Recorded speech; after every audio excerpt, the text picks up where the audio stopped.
Okay.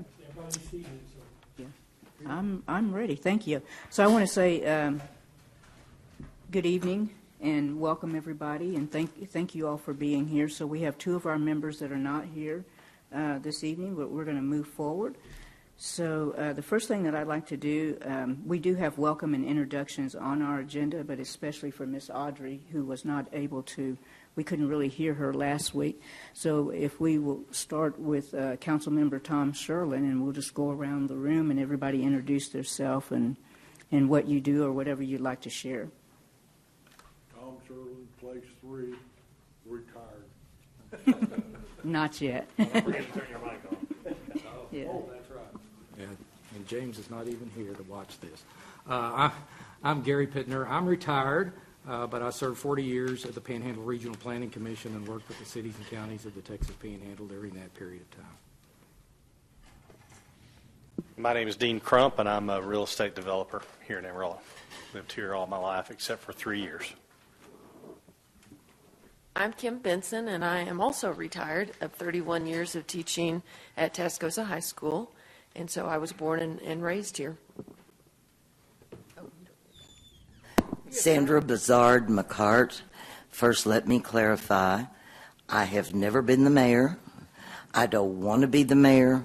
I'm not related to anybody that's ever been the mayor, so all that can stop. I own Professional Search Inc. International. We're an international recruiting firm.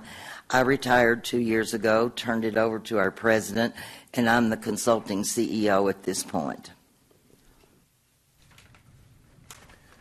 Toby Hudson, I'm a police officer in Amarillo and the president of the Amarillo Police Officers Association. Okay, Miss Audrey, if you'll hold up for just a moment, I'll have Stephanie Coggins, City Secretary, and I had the pleasure of working with Audrey when she was here at the city before. So excited to have you on this committee. Thank you. Go ahead, Miss Audrey. Okay.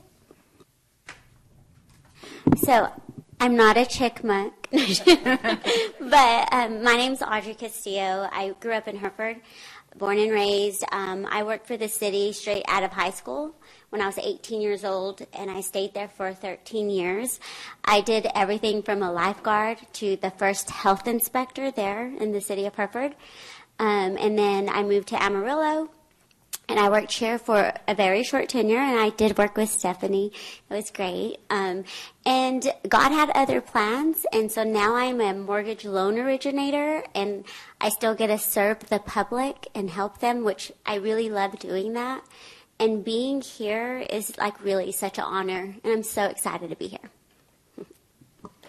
My name is Rodney Hill, business owner here in Amarillo, 25-year resident of Amarillo, and I serve on a couple other city boards, Parks and Rec, Strategic Planning Committee. So, thank you. Frida Powell, former council member for Place 2, also Mayor Pro Tem for the City of Amarillo. And then I run the day-to-day operations for Warford Mortuary. I probably should have said that last week. So, Les Simpson. I'm on Amarillo City Council Place 4. I also own my own business here. I guess this is the side making sure that the other side is going to have Social Security and Medicare funded in the future. So we're glad to support that side whenever you need that money if you're not already getting it. Yeah, glad to help. Dean, you've been lumped into that.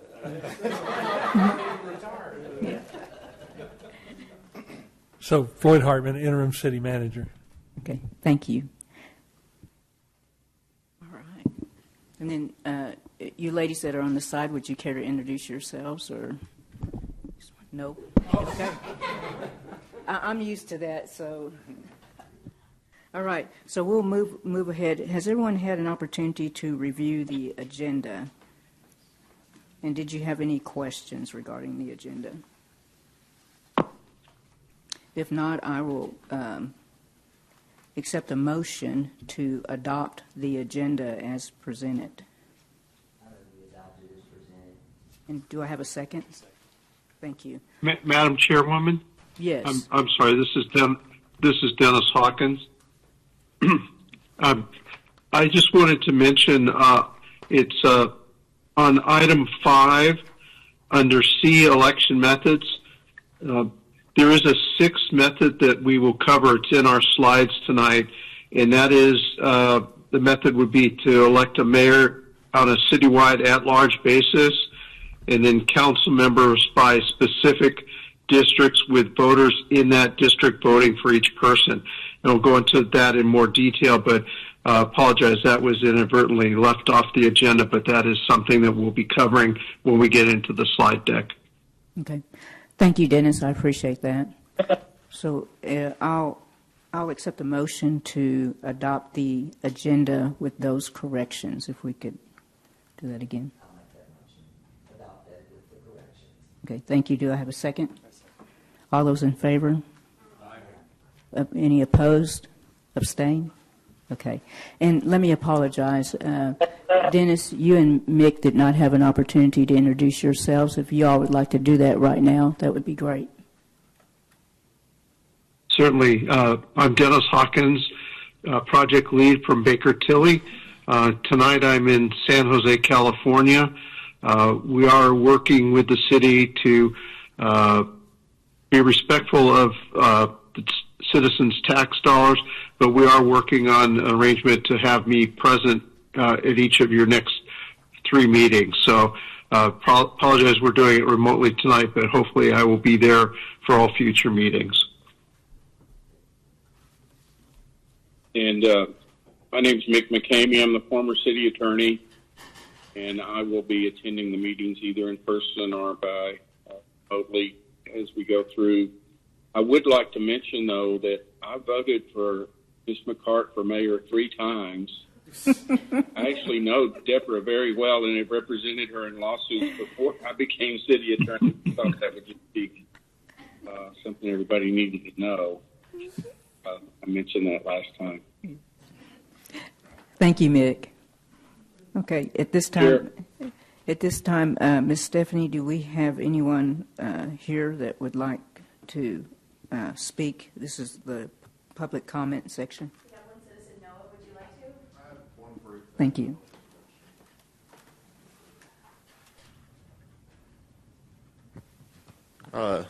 Howdy, y'all. To anyone who doesn't know me, I'm Noah Dawson with the Amarillo Pioneer. And I don't really want to speak on any of my opinions on what should be in the charter, but given what's on the agenda today and also kind of the way the discussion seemed to go last week, I thought it would be helpful to maybe look at where the current members of the council stood on the issue of single-member districts when they were running for election, because that is one of the questions that we as a news organization asked everyone that was running in our questionnaire. So Mayor Cole Stanley noted that he would expand the council to 2 additional members and then have 4 members who would be elected by district and the other 3 at large. Josh Kraft noted that he was neither for or against single-member districts. Don Tips noted that he saw pros and cons, but felt that the people of the city should vote on it and that it should be placed on the ballot for the citizens to vote on it. Tom Sherlin advocated for a mixture of both systems, having it where some were at large, some were by district. The only one who explicitly noted they were against it was Les Simpson. So I thought it would be helpful to maybe have that information for this committee when thinking about is single-member districts or some kind of combination of systems, is that something that there is a political will for in the city? Because that is, and I understand opinions may change over time, but that is the opinions that these elected officials had when they were running for this office. Mm-hmm. Thank you, Mr. Dawson.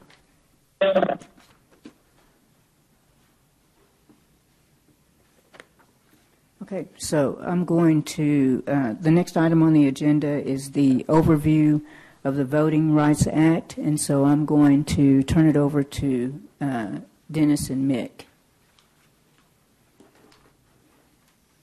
Okay, can you folks hear me okay there? Everybody hear me okay? Okay, great. Today, we sent to you a short memo going over the basics of the Voting Rights Act as it applies generally to the method of selection of council members and the election system you use. Let me first say that at large elections in Amarillo, I think from virtually the beginning of the home rule of the city, and actually at large elections were a reform to change from single member districts that were prevalent in larger cities and larger eastern cities to avoid ward politics.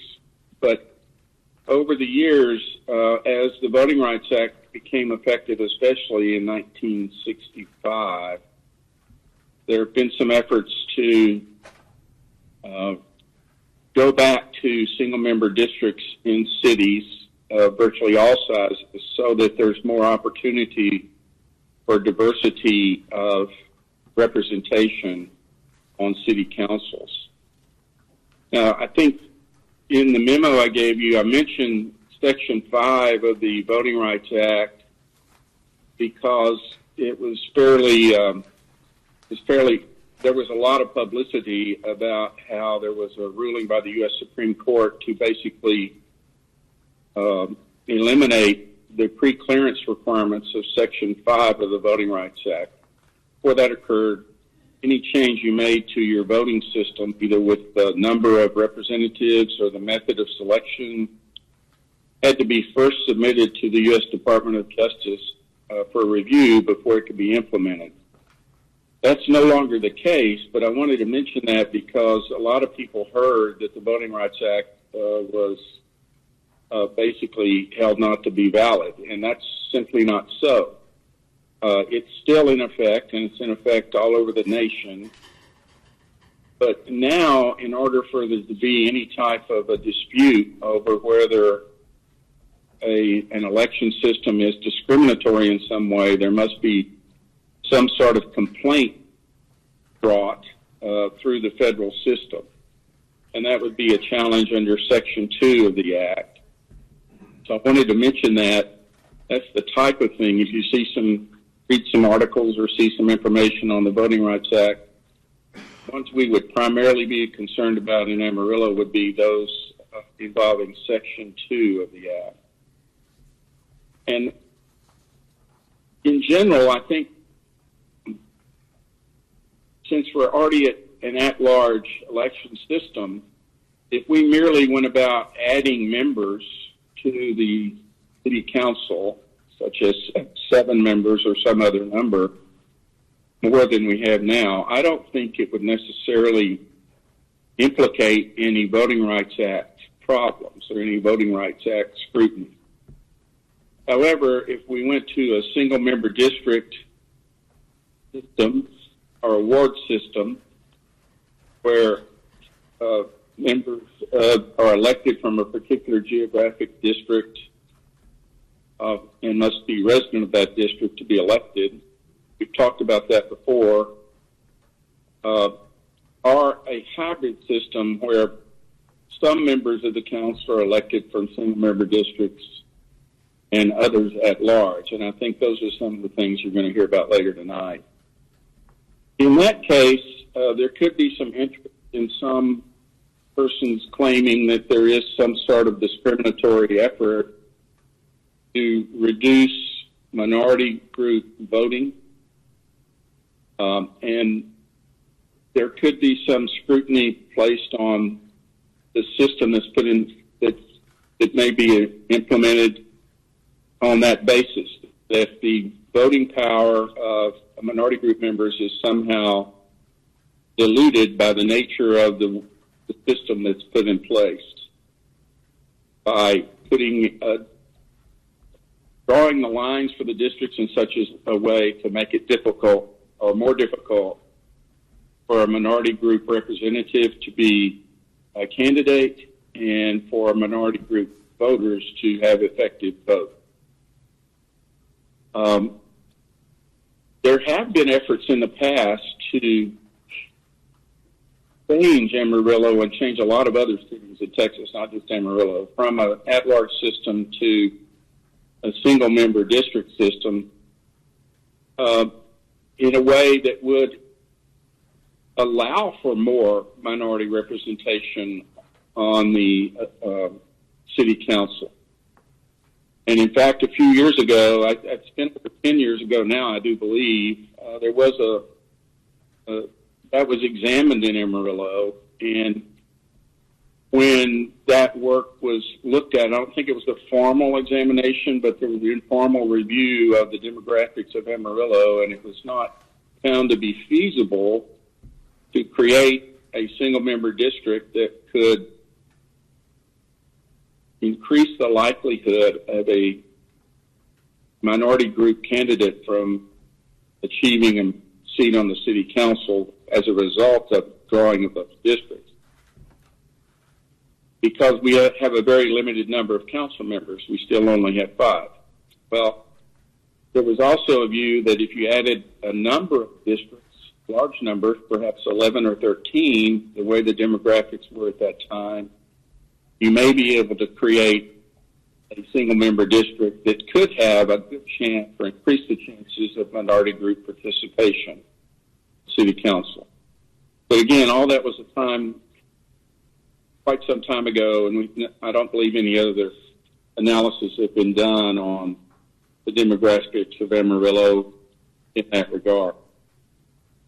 But basically what I'm saying is we would want to be cognizant of how any single-member districts are drawn to try to ensure there couldn't be a claim of discrimination against minority group members and their voting power on the Voting Rights Act.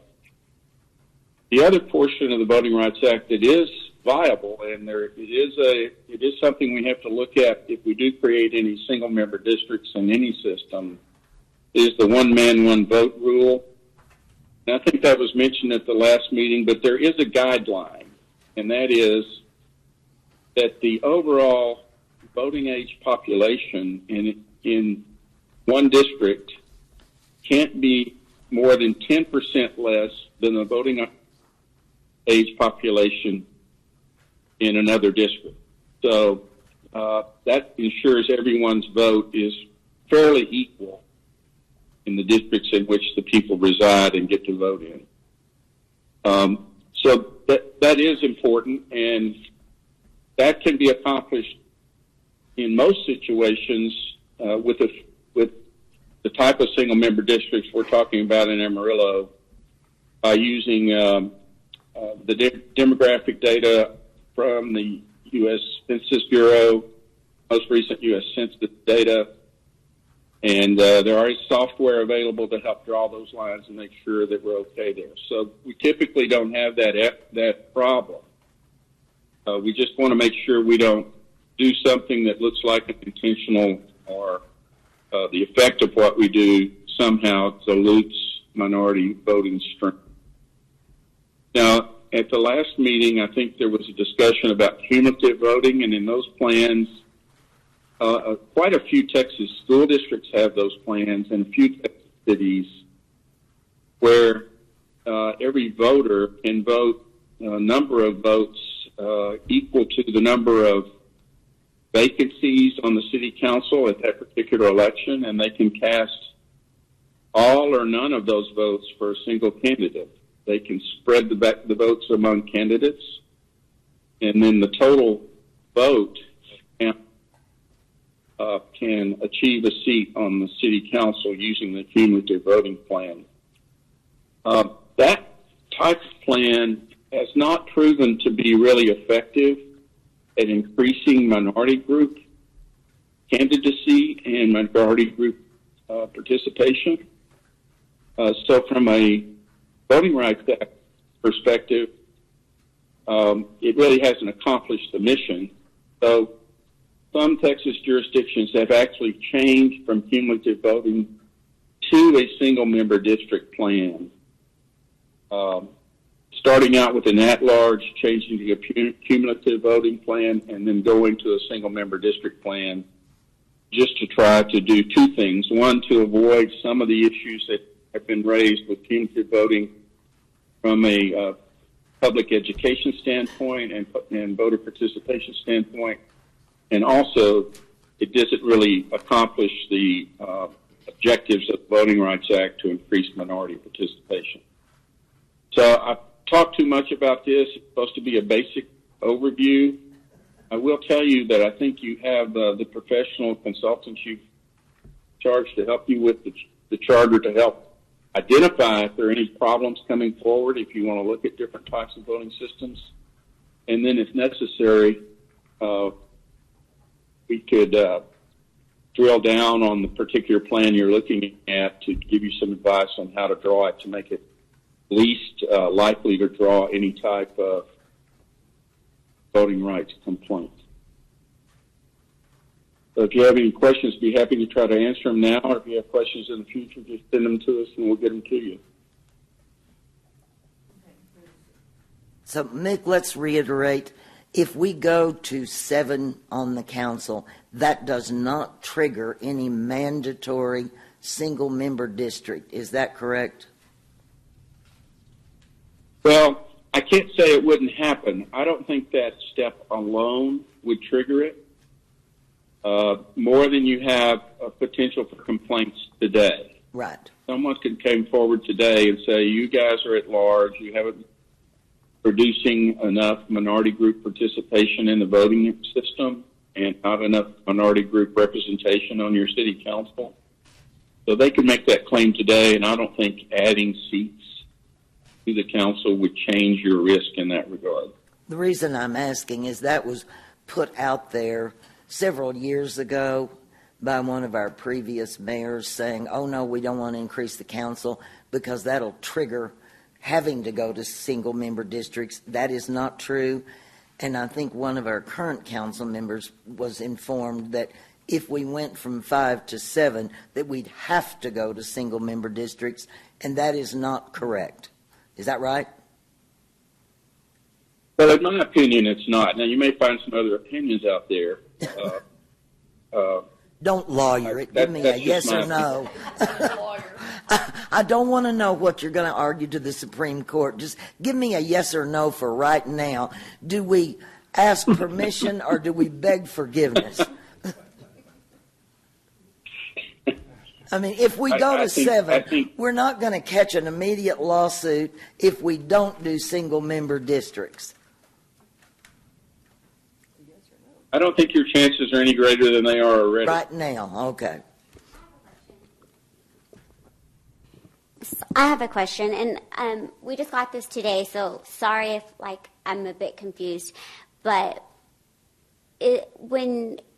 correct me if I'm wrong, but cities have been sued already before for at-large positions because they're not representing minorities correctly. Is that true or false, or did I just misread that somewhere? Because from my understanding, even the city of Hereford in the 80s switched from at-large positions to district because of that.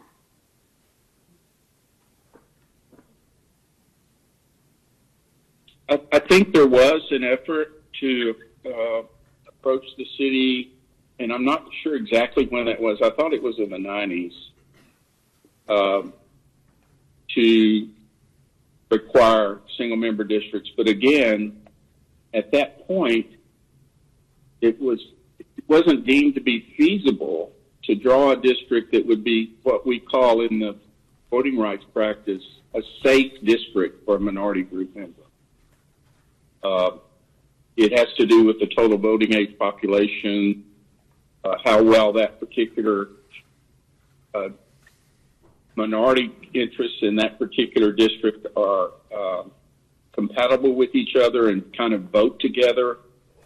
So I think at that time, I couldn't figure out a way to effectively create a safe district using single-member district. I don't know if you could today or not, but I think that's what happened in those days.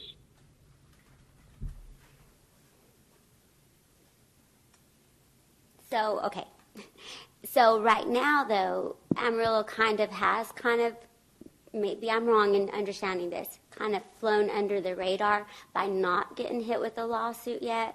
Because I'm like, well, how could they kind of get scared and change their practice or get sued, and we haven't changed our practice?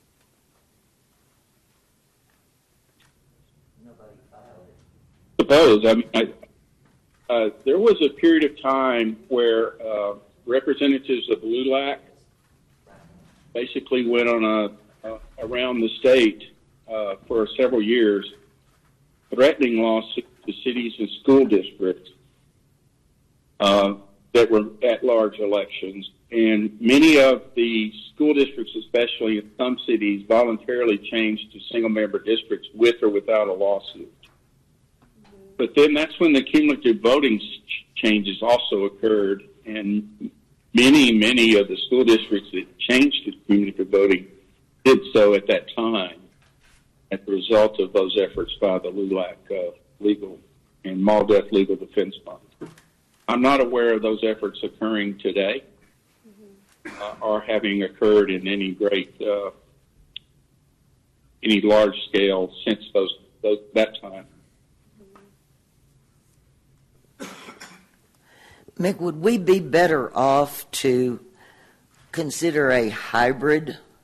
If, say, we had 5 at large and we add 2 members and we add those as single member districts, if they are gerrymandered to include more minorities in those 2 districts, if we set a district, for instance, that was predominantly a minority group, and we're actually going the other direction, rather than to gerrymander to cut out minorities, we're trying to include minorities.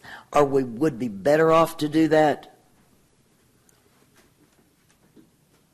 Generally, yes. I mean, you want a yes or no answer. If you're making good faith efforts to try to increase the possibility of not only minority group voters being in a district together where they may vote for a common purpose, but also to increase the possibility of minority group candidates. Now, we've had a number of minority group candidates and city council members in Amarillo, so I suppose it would just be a look at the statistics to see how much you would actually possibly increase the representation of minority group members.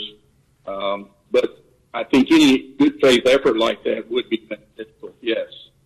Okay. You know, I do think it's important for us to remember and acknowledge and understand the changing demographics of this community over my lifetime and the big changes taking place. I'm sitting here looking at Census Bureau information, their latest estimates, which includes some race and ethnicity issues, and according to them, at this moment, Amarillo is 50% white, 35% Hispanic, 6% black, and then smaller percentage. So we are right at the lip of the cup, if we're not already there, in terms of not being a white majority kind of situation in this city, which is, total reversal in a pretty short period of time. And that's going to continue to change in that direction. So the world around us is changing, and we need to keep that in mind, I think, regardless of what solution we may want to offer in terms of amendments to the charter. But we do still have predominantly white neighborhoods and sections of the city. Even though our demographics have split, I don't think there's anybody that doesn't know where we have the barrio, where we have a high concentration of Asian, in the north of the city and the southeast and the northeast. And as our demographics are changing in terms of, we've got a big new packing plant that's coming in, we've got Amazon, our developers are starting to develop housing closer to the workplace for the packing plants, Amazon, and as that comes in, we're going to have more blue-collar production workers moving to that part of the city in order to be closer to work, whether they're minority or not. but we do know that we have a concentration of minorities north of I-40 and southeast and southeast of downtown. We know where the barrio is. We know where there are concentrations. We know what the Heights are like.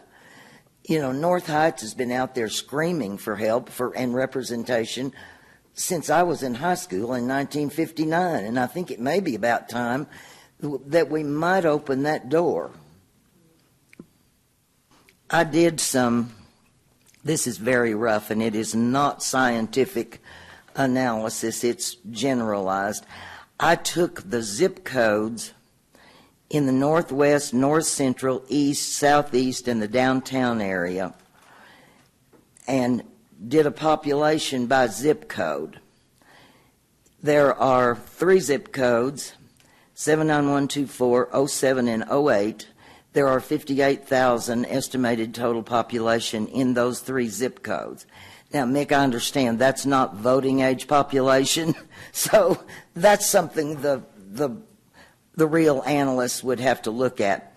Then taking 79111, 79104, 03, and 118, and 9101, which is downtown, there are 43,000 people in those 3 zip codes.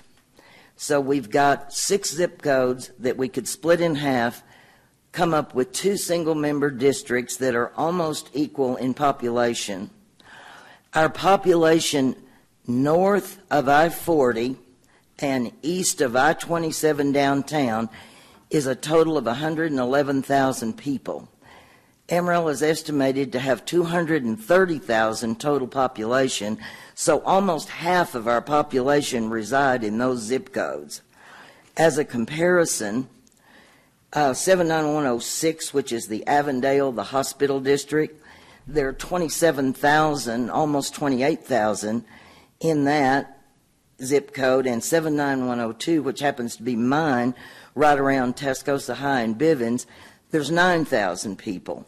So we have 39,000 in the central area north of I-40 that are not covered in these 2 that are in our at-large districts. Does any of that make any sense to anybody? Sorry. Well, I just got curious, and Gary had mentioned getting the numbers on how many council members have we had that resided north of I-40. And I think we have that, if somebody got it. Yes, we do have that. Yeah. Yeah. And we received it via email also. Oh, okay. Okay. Mick, can I ask a question?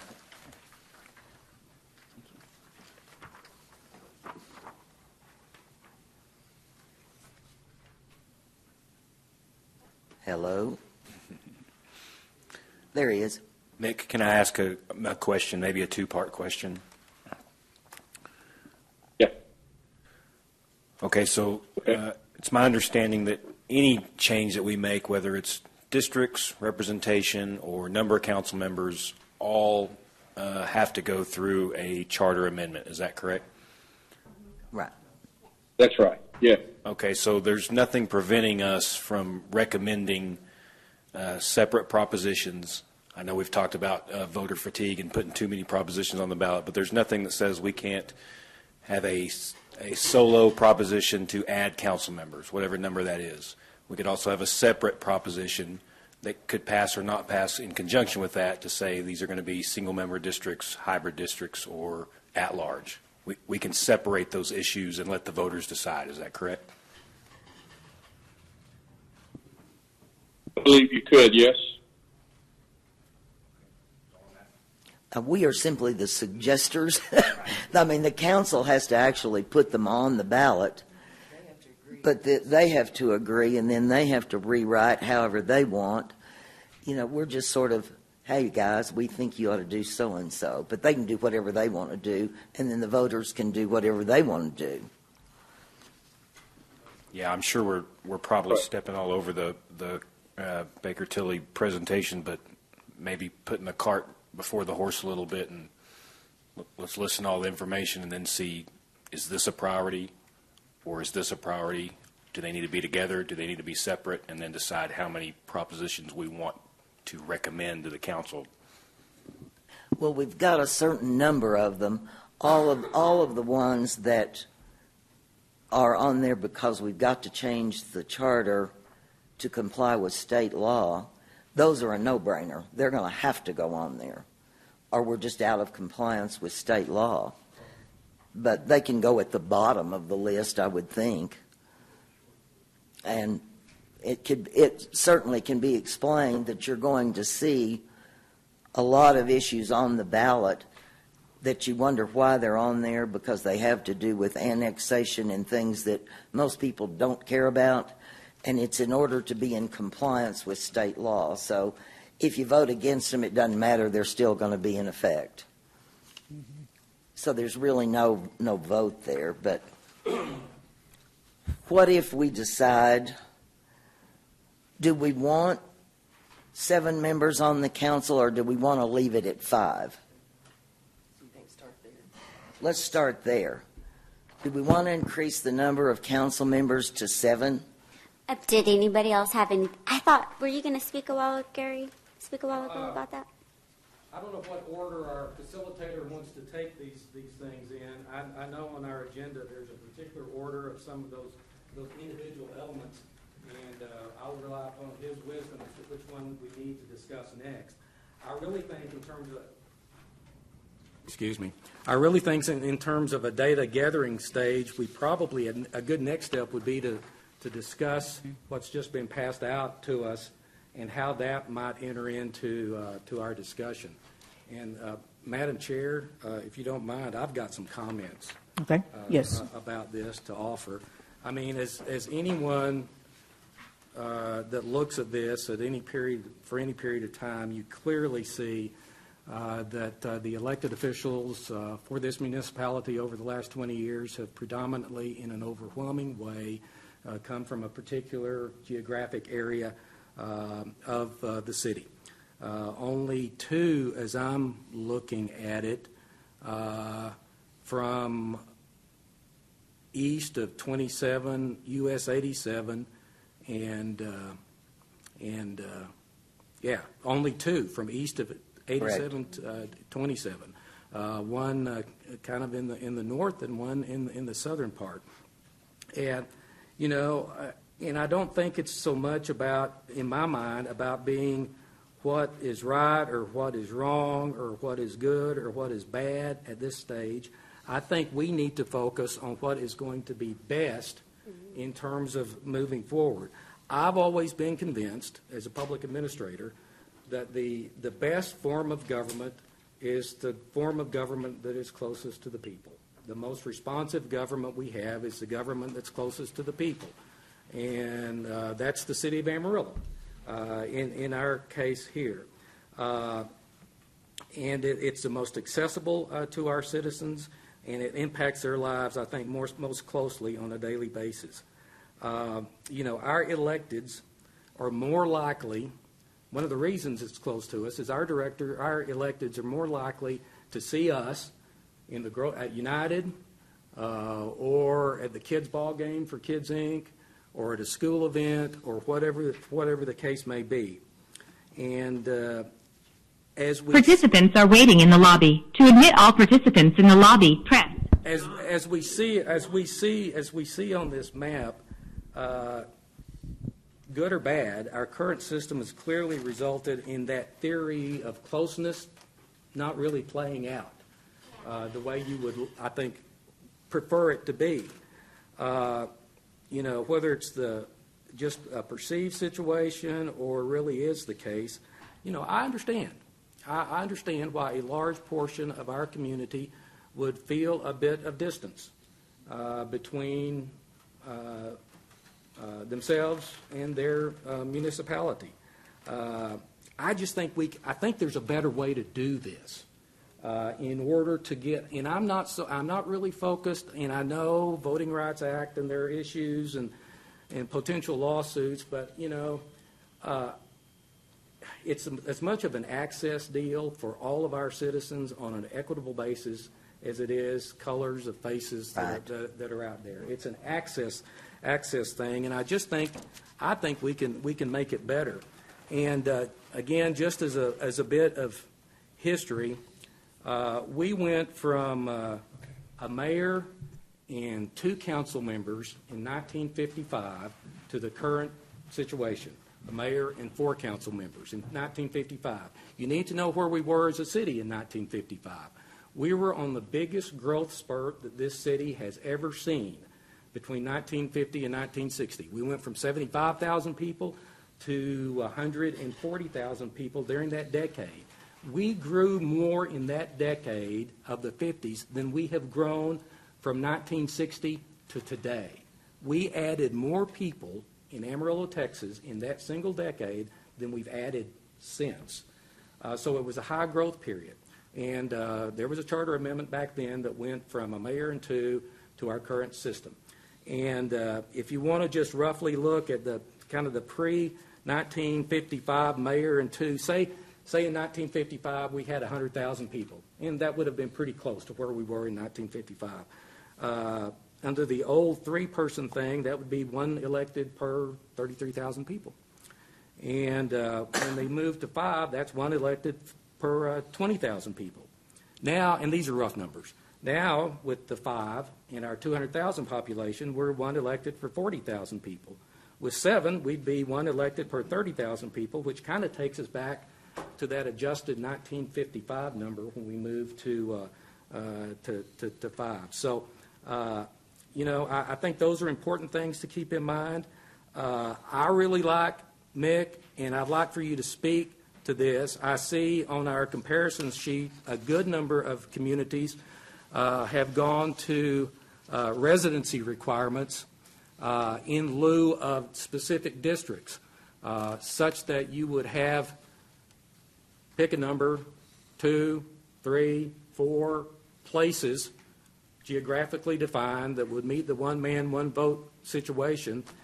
And in order to run for that place, you have to be a resident of that piece of geography. However, they still vote at large. In other words, everybody in town still gets to vote in every place. So you can't argue against that system. Well, they are simply going to be responsive to their neighborhood when they're still being elected at large. But that would ensure that we did something to address this situation here. And again, I'm not making any accusations as to good, bad, or ugly, but this is the reality of the circumstance. And one of the things that government, and this government is no different, needs to do is build that trust. And, if you've got somebody in your neighborhood that your kids go to school with, that you can knock on their door and visit with them about an issue, you're just more comfortable accessing those folks. And I really, unless there's a fatal flaw, Mick, in what Plano has done in that regard, and Brownsville and Grand Prairie and Killeen and Mesquite, if I'm reading the charts right, why wouldn't that be something of a middle ground that would address this concentration issue, but still allow every citizen of Amarillo the opportunity to vote for every spot on the council? I'm glad you raised that issue. There are several Texas cities like that in various population categories. I mentioned earlier that some cities that went to cumulative voting have changed their systems back to a different form. Well, several of them chose the form you just described, where they're residential districts for the candidates, but all the members are elected at large. So it is a possible thing to study. Mick, has that run afoul in any lawsuits that you're aware of in Texas? Well, You know, I'm not aware of a lawsuit over that system. That doesn't say there hasn't been some claim or some effort to change it. But that particular system, I don't believe has been around a long time in any of the cities you mentioned. Okay. But as far as I know, at least the ones I know who converted from cumulative voting to the system you're describing, I'm not aware of any lawsuits recently on that. Quite frankly, I'm a little bit surprised at that number. I didn't realize there were that many of that type systems in place. I was aware of Abilene for a lot of years. They've divided their cities into, I think it's either east, west, or north and south. I guess it's north and south. And they have 2 places north, 2 places south. Everybody in town gets to vote, but you have to meet the residency requirements. And then they have a couple of at-large council members and then the mayor at-large, totally at-large, without any residency requirements. And that was the one I was most familiar with. So I'm a little bit surprised, but I'm kind of intrigued with that idea because I think it offers the potential for us to maybe productively and appropriately cut this baby in half and meet the needs and the desires that I think we would prefer generally to be able to vote for all of the folks running for office, yet still have some I would feel guilty, quite frankly, after having become aware of this situation. This has been the conventional wisdom for a long time. Yes. But this just puts it in black and white, and there's nothing sinister about how this happened. It's just something that happened as a result of the system that is in place, and I really think it merits us trying to find a solution that would help with this, and yet still potentially offer all of our citizens an opportunity to vote for each place, so that they feel a responsibility to represent the entire city. And, I was always concerned about single-member districts in terms of, this might turn into a situation where everybody's only looking out for their particular part of town and they're not thinking about the collective well-being of the city at large. And maybe there's some truth to that. Also, when you get to slicing a city up into too many districts and too small a population, you end up, quite frankly, with difficulty finding people to run for office. I mean, that's kind of the reality of some of those situations when you have a lot of districts. So I'm just saying I'm intrigued by the idea of the residency requirements to address our concentration issue, and yet still at the same time allow everybody in town to vote for all our folks. Okay, do we want to go to 7? Madam Chairperson, this is Dennis. Yes. I'd just like to interject for a moment. First of all, I would ask that the commissioners, committee members, please identify yourselves when you start speaking. That will be helpful to the audience that's watching on YouTube or will view the tape at a later date. But it also, so if you could please remember to do that, that would be great. And secondly, in answer to that, this has been Gary Pittner that's been going on and flapping my lips too much. That wasn't directed at you, Gary. It was just a general comment. I didn't take it as such. Okay. But I think it is something that we know that there's going to be community interest, and I think it's important that we be able to identify, or what viewers are able to identify who's speaking. And the second point I'd like to interject is that I think this discussion is valuable, and I think it's getting some thoughts from various committee members about some of the issues, and I'm glad Mick is participating in the conversation about legal issues related to this. But what I would suggest is that we take a minute and go through the slides that we prepared, the presentation that we prepared, which I think will more fully inform the committee about the various options that are out there. And then perhaps we could take a little informal straw poll just based on initial reactions where what piques people's interest to take a deeper dive into. So with your permission, Madam Chair, I'd like to go ahead and start the PowerPoint slides, if that's okay with you. Absolutely. And I'm going to ask Stephanie is going to move the slides or adjust the slides as we go through the presentation. So if she could put up the slides, that would be helpful. So this is the first slide that you're seeing is the current charter, which describes Amarillo as having 5 council members, each with 2 years terms, and they're non-staggered. So you have a situation where there's potential complete turnover of the council every 2 years. And I think that that was one of the concerns expressed by the council members at the May 9th meeting. As we've gone through and started analyzing the situation, we've taken a look at basically some basic options: 2-year staggered terms, 3-year staggered terms, 4-year and 4-year staggered terms.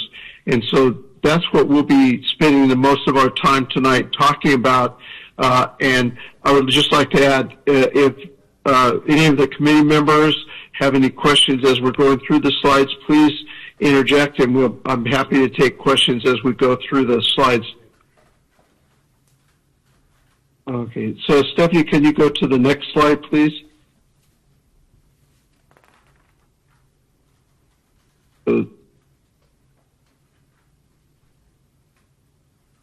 I believe it's there. Maybe a little bit of a delay. Dennis, are you on length of terms, 2-year staggered? Right. Okay. Yes, please. We are there. Okay, thank you. So this format, I believe it's used by another city has 2-year terms that has that kind of staggered term format.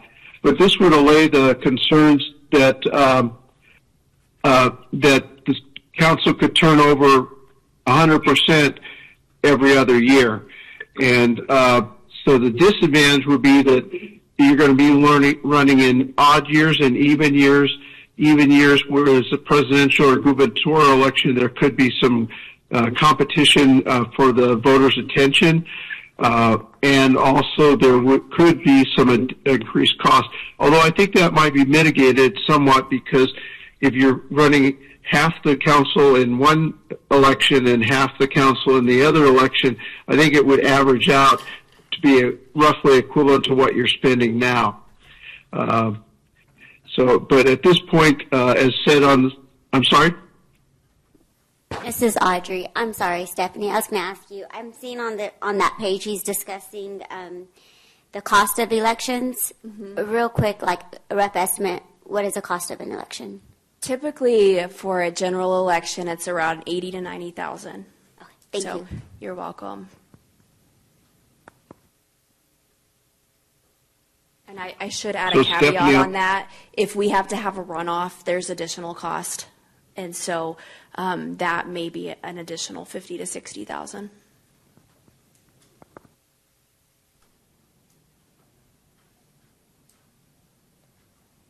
Okay, Dennis, back to you.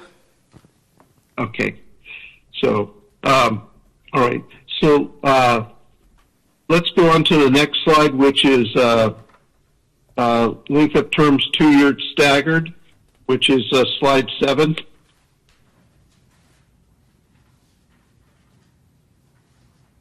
Okay, you're on it.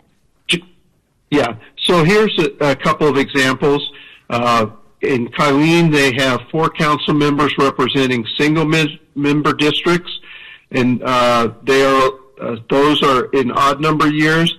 And the vote in that situation in Kylene is you're run by a single-member district, but the registered voters in that district are the ones that vote for that district representative. So it's not, as Gary described earlier, where people have a geographic representation. They must live in a particular district, but they are elected at large.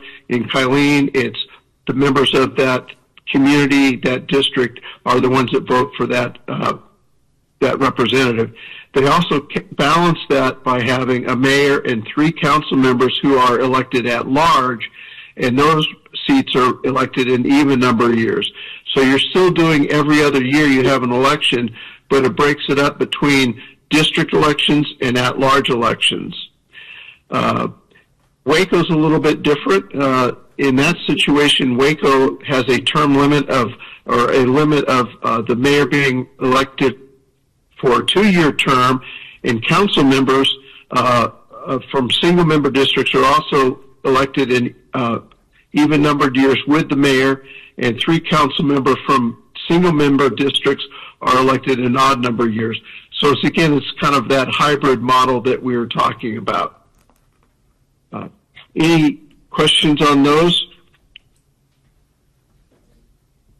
This is Audrey. Do you have any cons for this one or disadvantages? I think the advantages would be similar to what we saw in the earlier slide.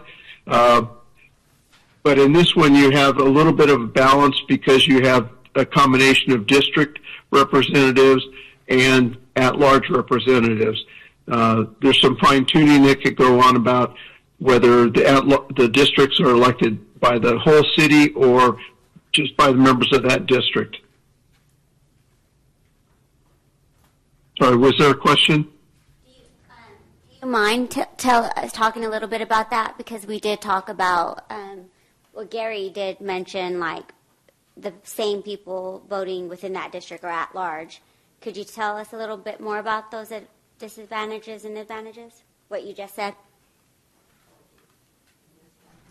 Well, I think one of the advantages of having representatives that live in a specific district but that are elected at large is, I think, the point that Gary made earlier, is that you have the element of district elections so that people feel closer to their council member, but you have the check and balance, if you will, of having candidates run citywide, so that you still have a citywide perspective on the council.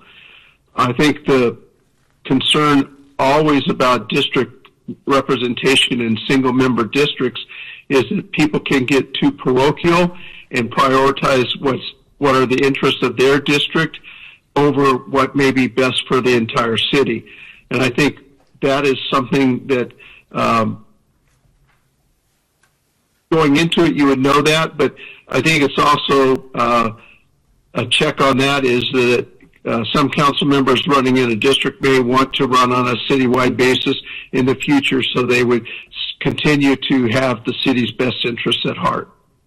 That's just my off-the-cuff advantages or disadvantages. But we could explore that further if you wanted to. Okay.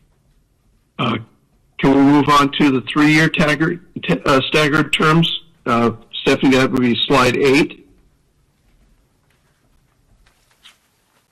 Okay, we're on it. Now, so in this scenario, you would break up the council so you'd have essentially 1/3 of the council running every year. The advantage of that is that you have longer terms for council members to keep more stability on the council. You have the staggered, but there would be, in some sense, an imbalance between the odd year elections and the even year elections, because you have some that are consolidated with state and federal elections, which is a potential voter fatigue issue. If you have a large ballot number of candidates on state and federal offices, but and you have so that the local elections may be lost in people's minds.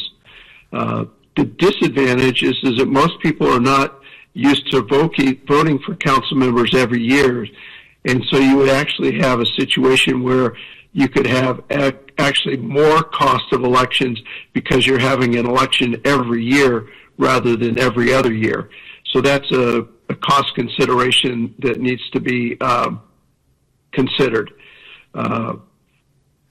And so I think you can see the other advantages and disadvantages on that slide. But it is a very it's a format that is not used very frequently.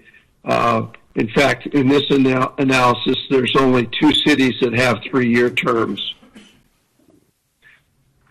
Any questions on that? Stephanie, could we move on to page 9, the 2-year staggered term, or sorry, 3-year staggered terms in slide 9?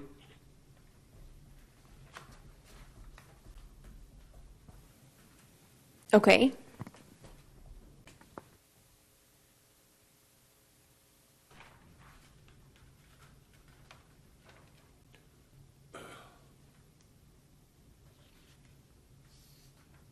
Okay, I'm sorry. So in this example, the 2 comparable cities that we could look at would be Arlington. And so here again is kind of a hybrid model where you have 5 council members represent a single district, and they're served for 3-year terms, and the mayor and 3 council members are elected at large.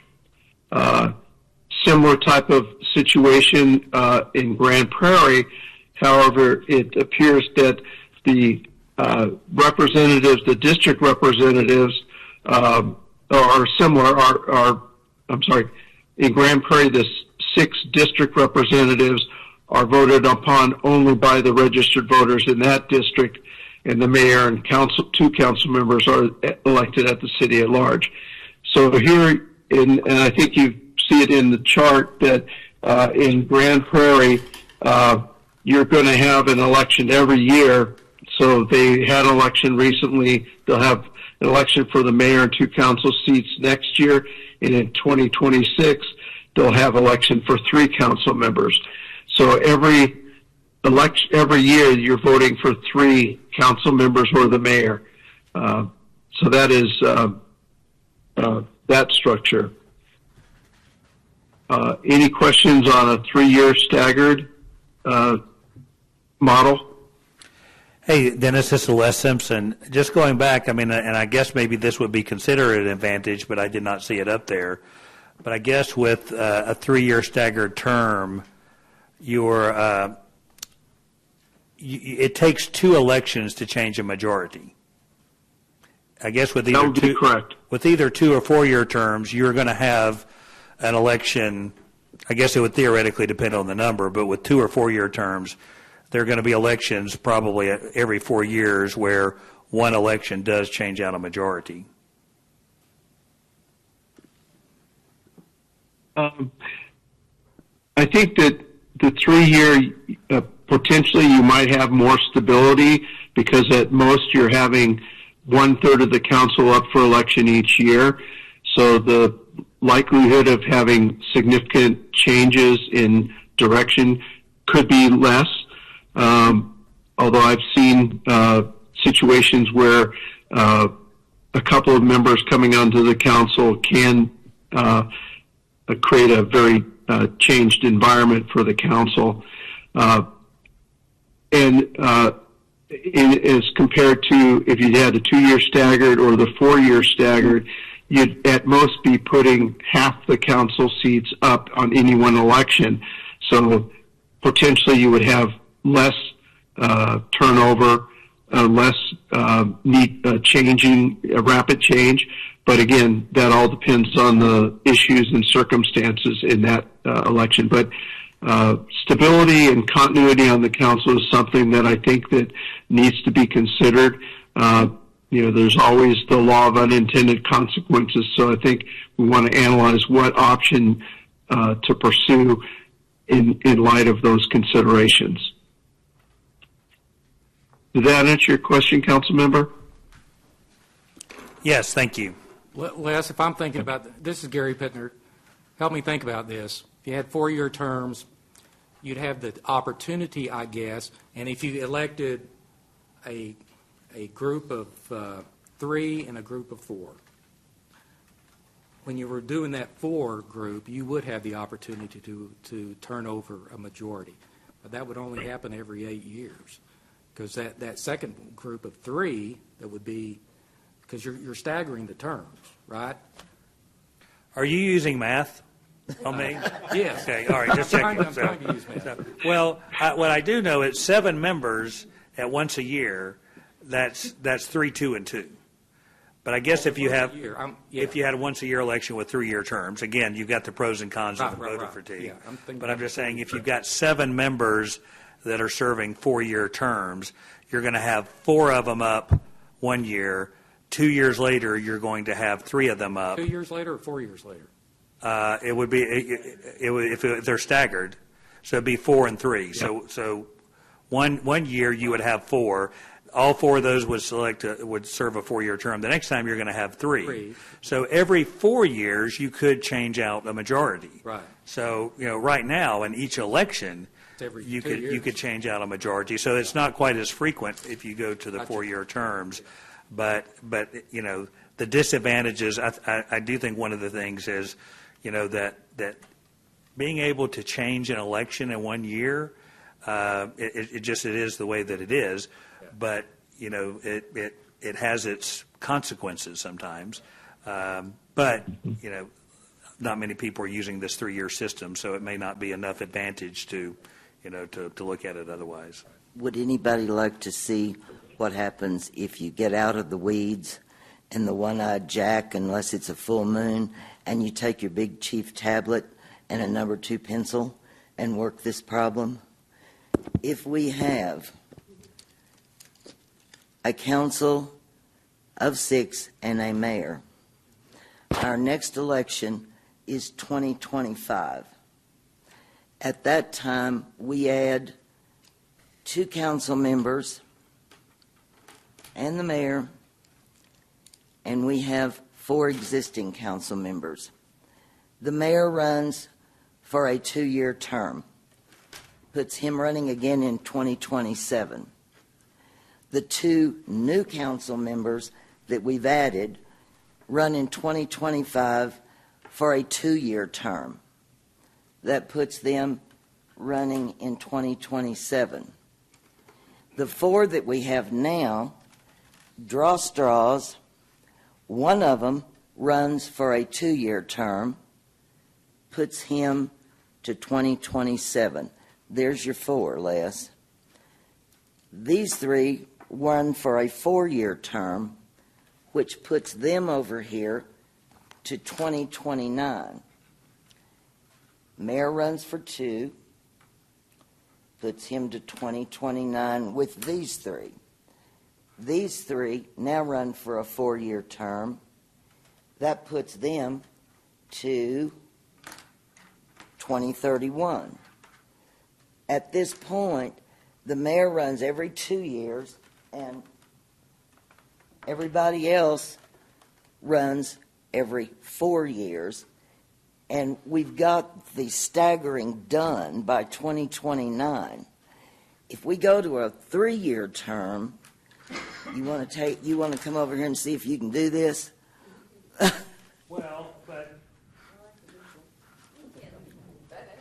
But you're making certain Actually, stuff I up wanted here. to vote for a red pencil, and how are you going to make that happen? Red pencil. Just a minute.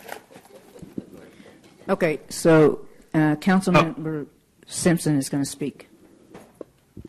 Well, but and I couldn't get full view of the pencils. But I mean, but if you're going to have a mayor with a 2-year term, right, and the others then is that not going to bring up the likelihood of a change in a majority in every election?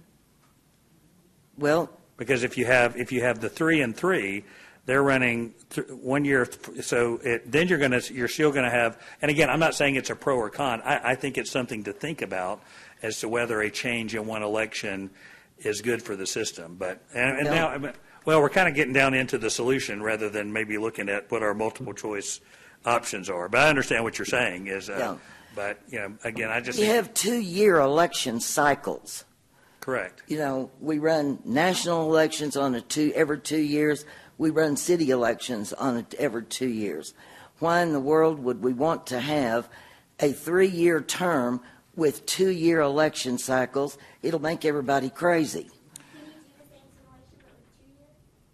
With 2 years, I haven't run through it, but if it's 2 years and we try to stagger terms, what happens is then we have to extend some terms. So all of a sudden, 2-year staggered terms sounds good to everybody. Well, we don't want to make a big change. But then after it's passed and they think it's only 2 years and they wake up on Thursday morning and we've got 2 council members or 3 council members that just got their term extended by a year and a half, and that's right up there with, we voted against this, but we didn't see that little part of it. And how did we extend, these people get their terms extended? Because we've got to get them from 2 years to 3 years in a every 2-year election cycle, is my point. If you've got 2-year election cycles and you have to have 3-year terms, you're going to be poking somebody in every year. I think. I'll shut up. Okay. Well, I would say, I mean, the only thing I would say is, but when you look at national and statewide elections, there's a check and balance system in our governance. And that while House of Representatives does run for every 2 years, senators run for 6, and we have different branches of the government. The same as with the state. With this, there aren't different branches.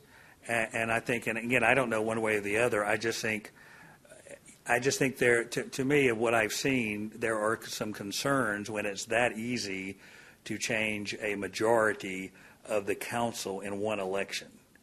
And, you know, to me, maybe there'd be voter fatigue, but the 3-year term just that never happens. Because I do think what happens, and maybe councils have been guilty of it, but sometimes you get elected and you think you know why you got elected. But you ask 10 voters what they think and you'll get 11 different answers. You know, some people think they get elected with this, I've got this mandate. Well, they don't find out that they don't have a mandate until 2 years later and what's happened in those 2 years. With a 3-year term where you're never changing out a majority, I'm saying one of the things is if there's a voter mandate, it takes a couple of election cycles for that to cycle through.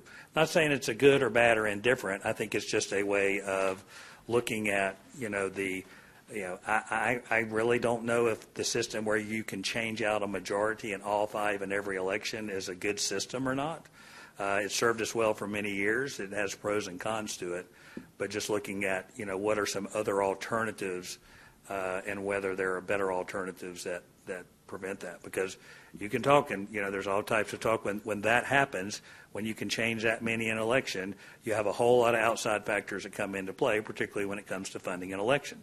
And not to say that couldn't happen in every election, but when that doesn't occur so often, it maybe it puts the balance in the hands of the voters. Councilmember, if I could interject, this is Dennis.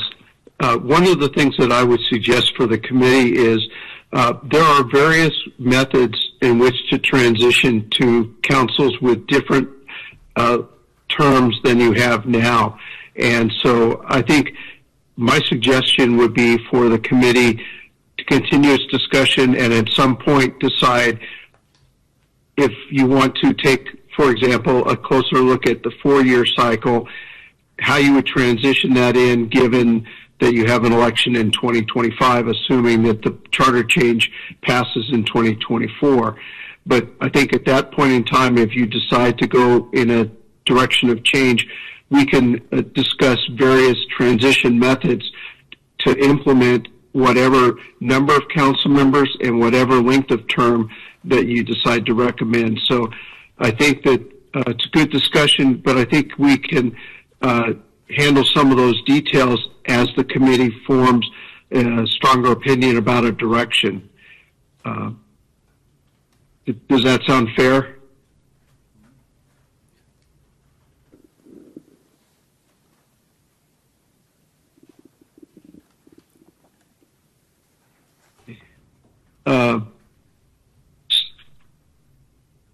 So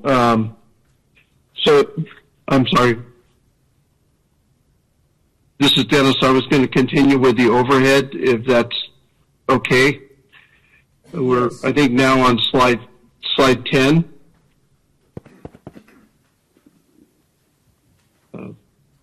So here is, I think, the 4-year term, I think, is the predominant term of office for many cities. In our sample size of comparable cities, 5 of the sample comparable cities have 4-year term. You could do it on a non-staggered basis, and I think that addresses the concern that council member has about a wholesale change of the council could be even more extreme if you had a non-staggered 4-year term. You could reduce election costs, but there could be a feeling in the community that by having people basically that you could elect or unelect every 4 years, that would, I think, addresses the issue that the council member raised about having too much of a rapid turnover in the council. If we could look at slide 11 where we have the 4-year staggered terms, I think the 4-year staggered term is a system that is probably most in use in most jurisdictions. You'd have the advantage of a 4-year term with longer service and ability for council members to get up to speed and operate on a longer basis. You could have perhaps a more balance on the dais of experience versus new members. And so that is an advantage by having some mentoring that goes on. The disadvantage is keeping track of who's up for election this cycle. I think that looking at the election results in 2020, where the Proposition B failed by about 4,000 votes, as I recall, I think with a little bit more education of the voters and talking with them about the pros and the cons of having extended terms and coming up with a transition plan that makes sense to the council and to the community, I think that education could help engender more support in the community for a 4-year staggered term system. Any questions or comments on 4-year staggered terms? Dennis, this is Stephanie. If I can make one comment for the committee, if we go to a 4-year term, just keep in mind our charter does have a process for filling a vacancy through appointment. We would fall back to Texas election code because if you have terms longer than 2 years, you actually have to hold a special election unless that vacancy is with 1 year of the upcoming election. So just something for the committee to keep in mind on 4-year terms. Yeah. Before we can appoint as long as it's within 12 months of the next election. Is that correct? That's correct, Sandra. But other than yes, that, then it's a special called election to replace somebody that got run over by a bus or quit. Correct. Okay. Yep. Go ahead, Toby. Yeah, this is Toby Hudson. I just want to ask, number one, is this all of the presentation on the length of terms? And if we're towards the end of that, I would probably direct a question to Ms. Chairperson Powell about not voter fatigue, but council member fatigue. 4 years is a long commitment for a council person, and she served multiple terms. I would just ask her what she felt about 2, 3, or 4 years as a commitment outside of whatever else that you're doing in your life.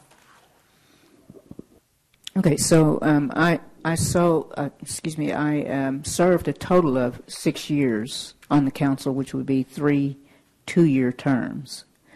And the thing for me, especially when you come in that first year, it's a short 2 years, and you're trying to learn a lot.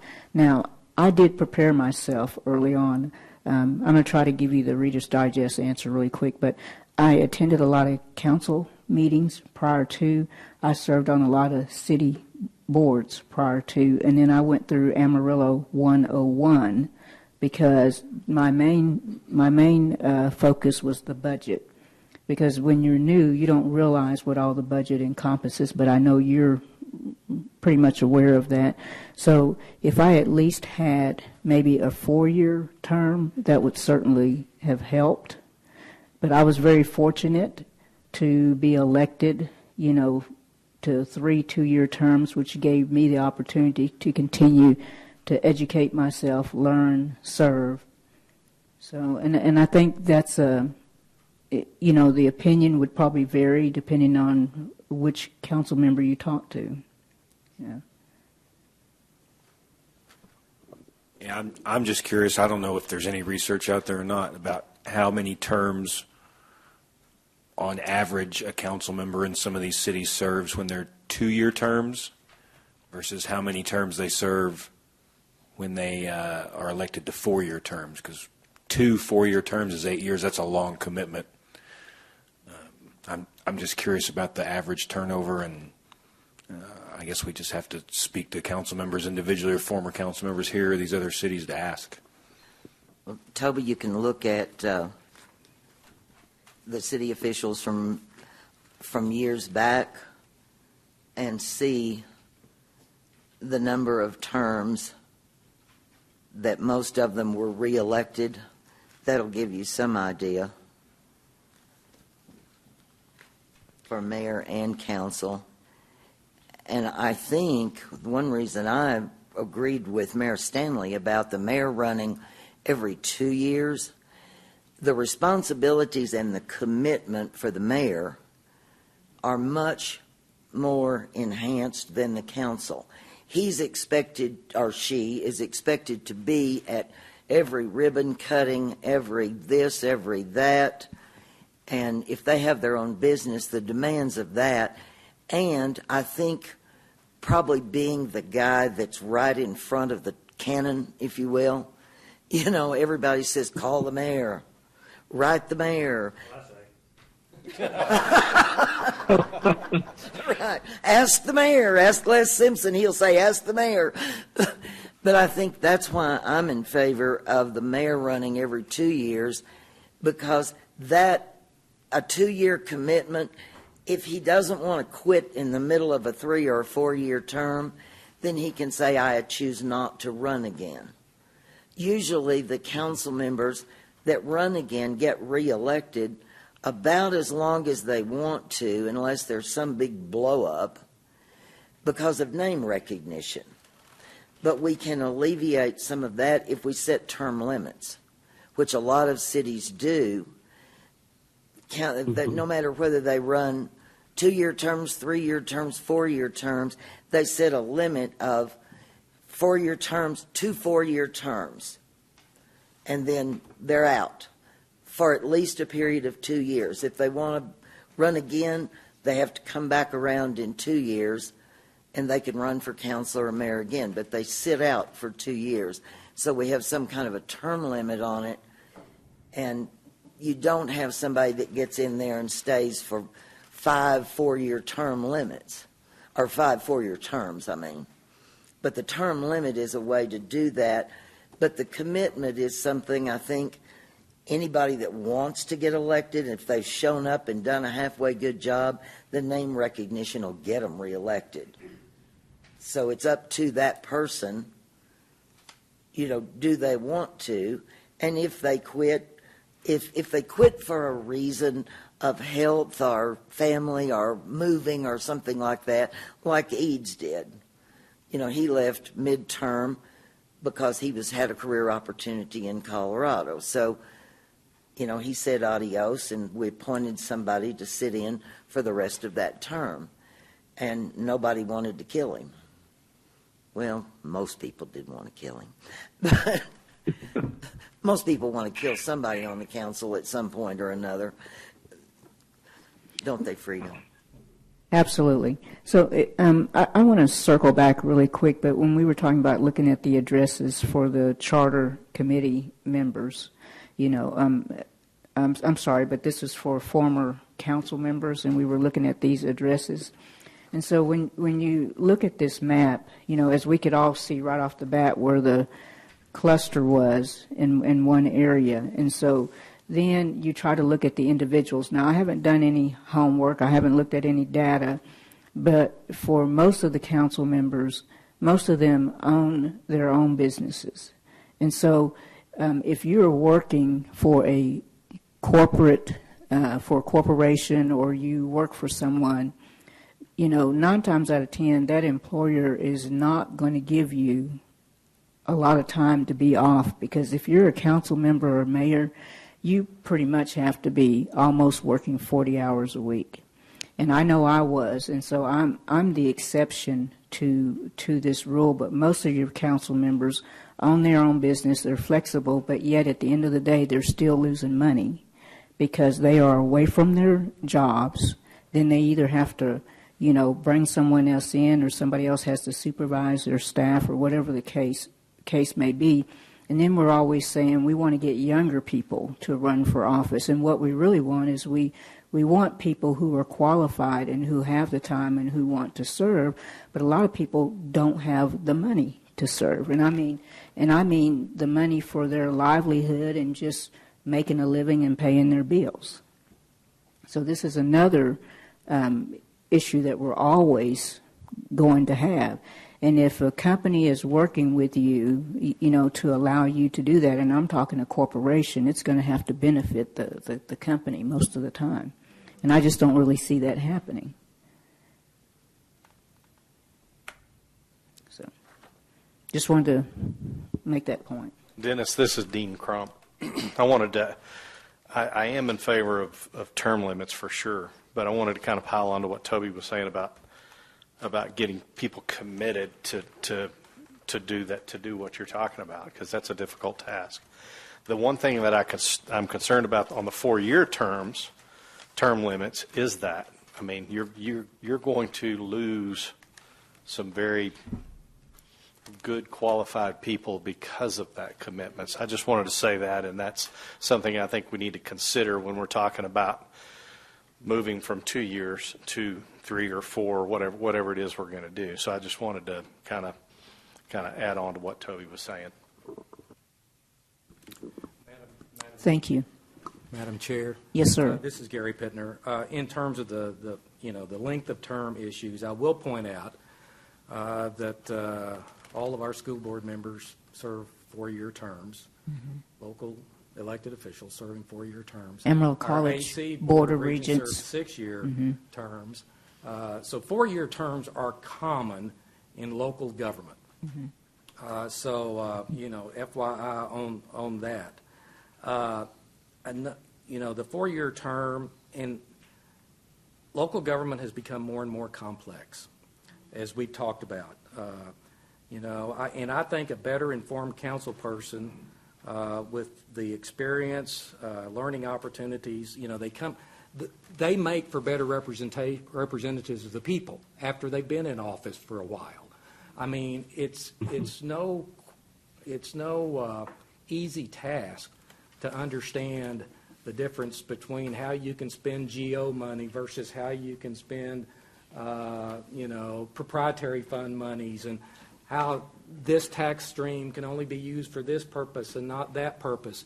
It's more complicated than the average citizen acknowledges, and probably more complicated than most of you that have ended up serving in office realized when you said I do at the swearing-in ceremony. So I don't think the 4-year term is too long of an expectation. I will mention, though, that to mitigate that, time of meetings, and we've struggled with that as a community for a long time. Do we accommodate staff? Do we accommodate the public? Do we accommodate the council? How's the best way to do all of that? If you're trying to get some 9-to-5 person on the city council, meeting at 1:30 in the afternoon is going to be difficult. Meeting at 7 o'clock in the evening might be better. I don't know, but there are different ways to address, I think, that issue. But I really do like the 4-year terms, and frankly, I'm going to disagree with Sandra here in terms of the 4-year term for the mayor, and reason being, the authority of our electeds rest in the body. No one single elected official has any more power than the other, and their decision-making rests with the majority of the body. And I kind of hate to put the mayor on a different tier than that, and keep them all on the same level in terms of length of terms. And we talk about the complexity and reasons why we might want to go to a longer term. That applies to the mayor too. And the 2-year turnover on a shorter term for the mayor is going to be hard for the mayor to get up to speed unless he served or she has served on the council previously. In terms of when we do this, we have always, basically what we've done is we've done our nonpartisan local elections on odd number years in May. Right, Stephanie? And I like that because it separates, and it's more and more of this all the time, the partisan kind of bickering that takes place in our world today from just taking care of our business at home in nonpartisan elections. And if the school districts are having their elections in the spring, AC's having their elections in the spring, the city's having their elections in the spring, it gives the electorate an opportunity to think about their local issues and their local needs and be better informed voters going to the polls and not have to get their minds cluttered with a zillion television commercials you're going to be seeing at the November election time. So I'm speaking for continuing with the spring thing, and I like and from a cost of election standpoint, we're also sharing those costs with those fellow local governmental agencies. And if we're worried about trying to peel away some election costs here I am throwing another bomb out there. How we deal with runoffs would be a way to do that. In terms of, do we want to continue with the majority situation to get elected, or will a plurality be adequate in our minds in fair situation, which would preclude the runoff thing and cost related to runoff. So those are just some of my comments in terms of the even and odd number years in the 4. I really like all the counts, all of them, to be on equal footing. Obviously, and if you run for mayor, you're going to play a ceremonial role in ribbon cuttings and dog washes or whatever it is, you're doing. But from a real getting the job done, work, understanding the issues, all 5 of those people, or if we go with 7, their shoes are just as big as a council person as the mayor is. And so that's my theory in terms of everybody being in a 4-year term situation. Okay. Sandra, did you have something additional? Oh, in relation to the odd year elections as opposed to moving it to the general election, I totally agree.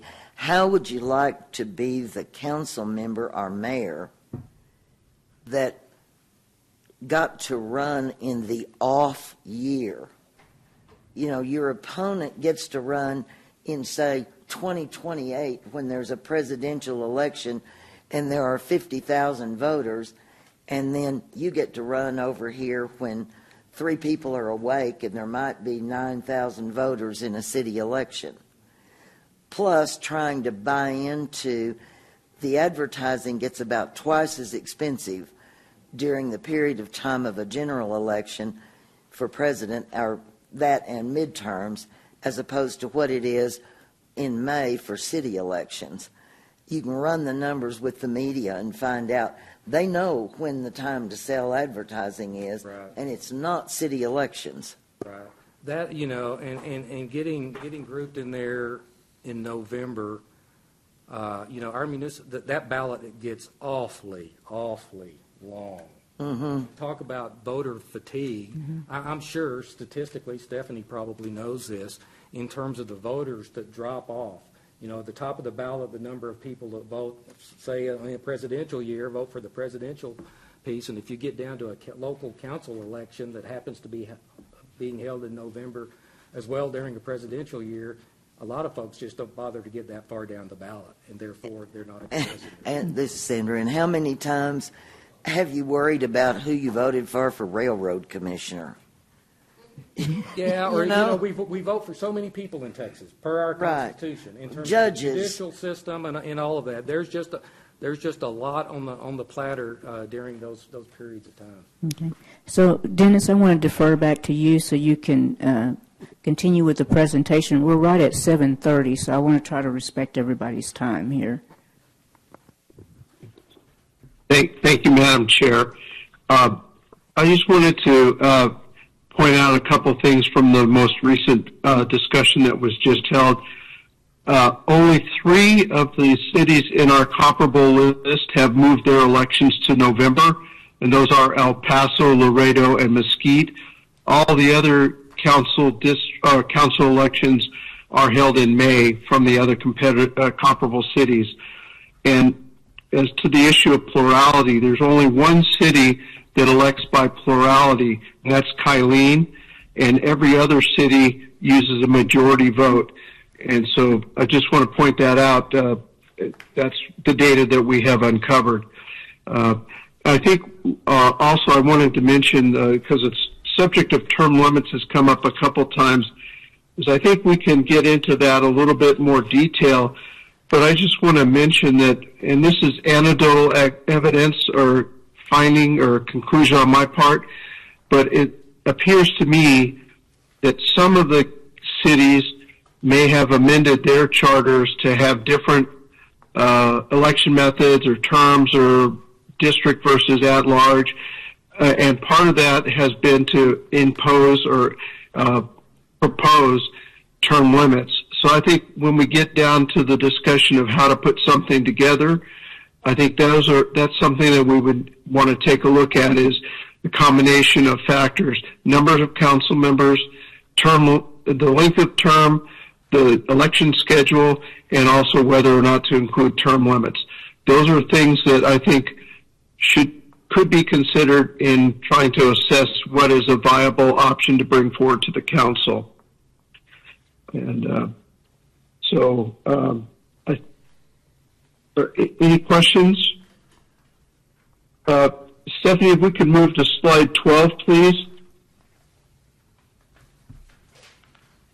Okay, we're on that one, Dennis. Thank you very much. So here's just a summary of some of the cities that use 4-year staggered terms.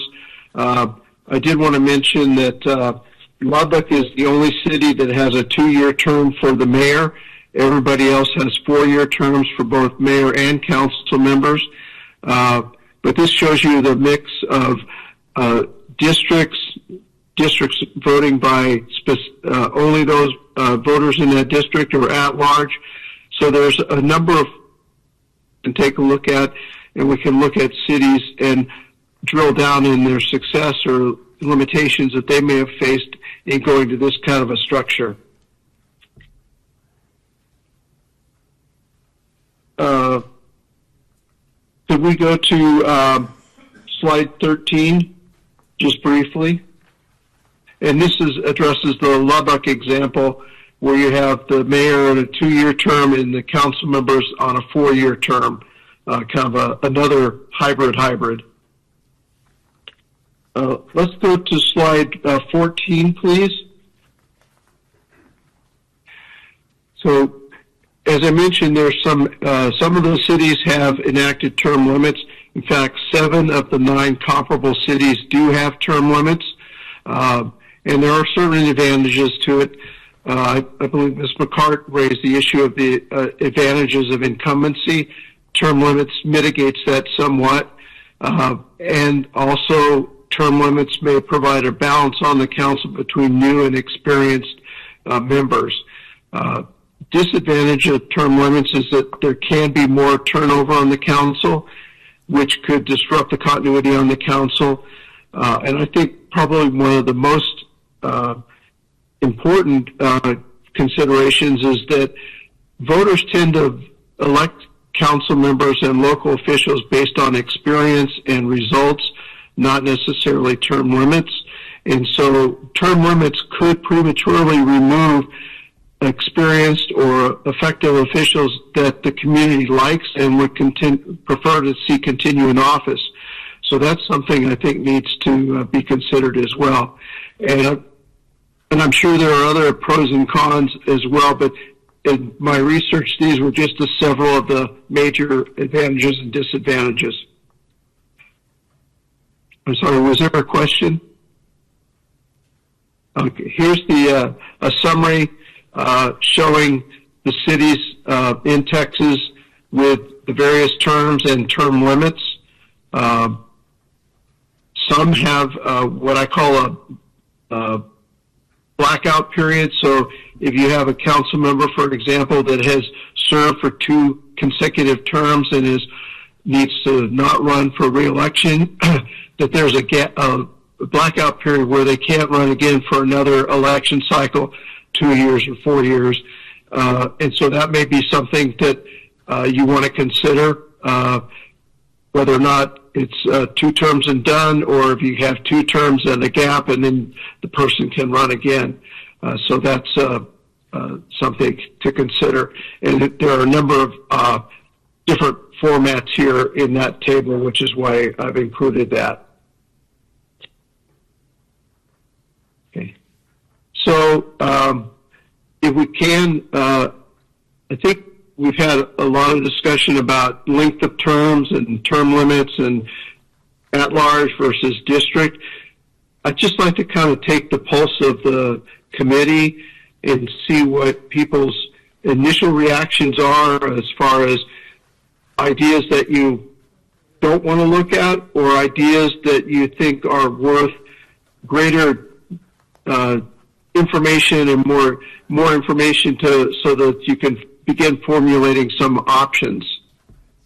Does anybody have a particular opinion on 2-year terms, keep, leave, as an example? Or is there a consensus on where people are? I would like to say something. This is Audrey, by the way. Just kind of hearing what everyone's saying about the term limits. I actually am for more the 2-year term limit, and this is me just thinking about local citizens. I feel like we've gone through so much lately where there's a lot of distress, honestly, and it's why we see the whole turnover. And I think presenting it to the citizens saying, hey, we're going to do 4 years, I think that's going to freak people out.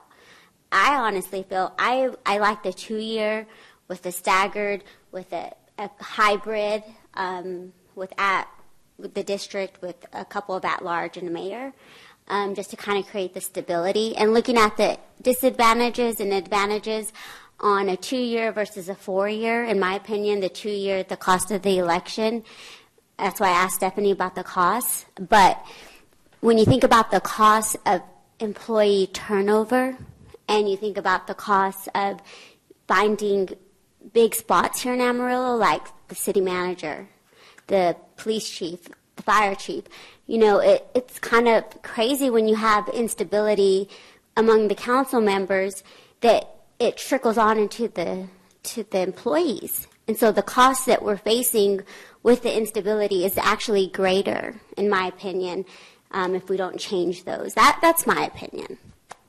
And this is Stephanie, if I can add just something to consider on that.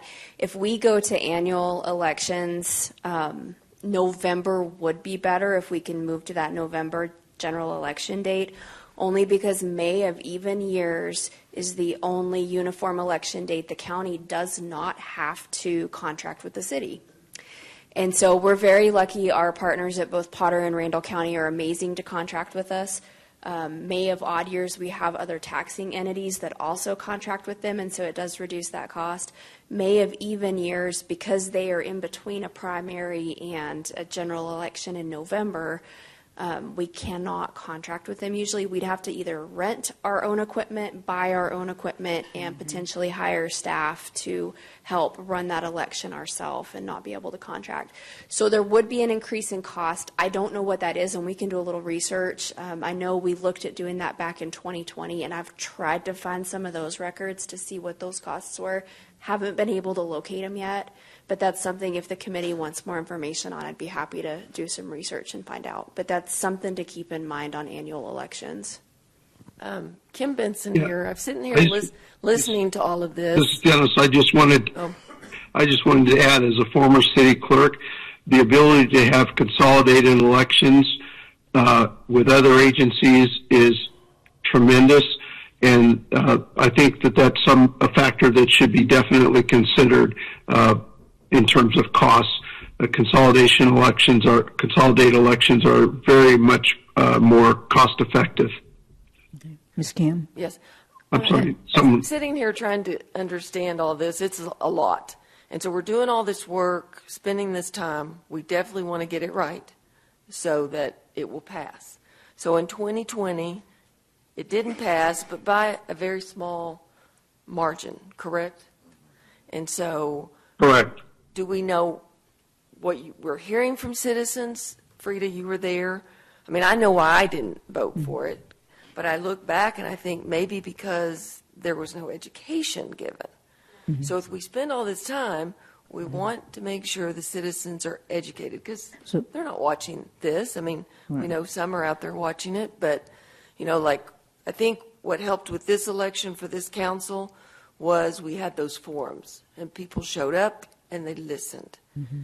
And so I don't know why that didn't pass. It's basically what we're sitting here thinking about. But Frida. Yeah. This is Frida. So my opinion on that is number one, we didn't have enough education, just like you said. But number two, because of the lack of education, the voters thought that we as council members were automatically trying to vote ourselves back into office, and that was not the case because had the proposition passed, then it would not have been effective until the next, election cycle. And see that probably wasn't clearly messaged, or we didn't spend enough time educating the citizens, and we can never ever have too much education. And part of that education, again, in my opinion, is we have to do an active amount of listening, and sometimes it's hard because we're all right at the point where we've formulated what we wanted to say, and we can hardly wait so we can get it out. Well, and I think too, at that point, there were enough other issues going on that, right, wrong, or indifferent, people were uninformed about, misinformed, or mad about. And if that particular council had promised to deliver the second coming of Christ next Tuesday, that probably would have been voted down. Yes. Well, this is Gary Pittner. I think the nature of our electorate these days, the default is the no.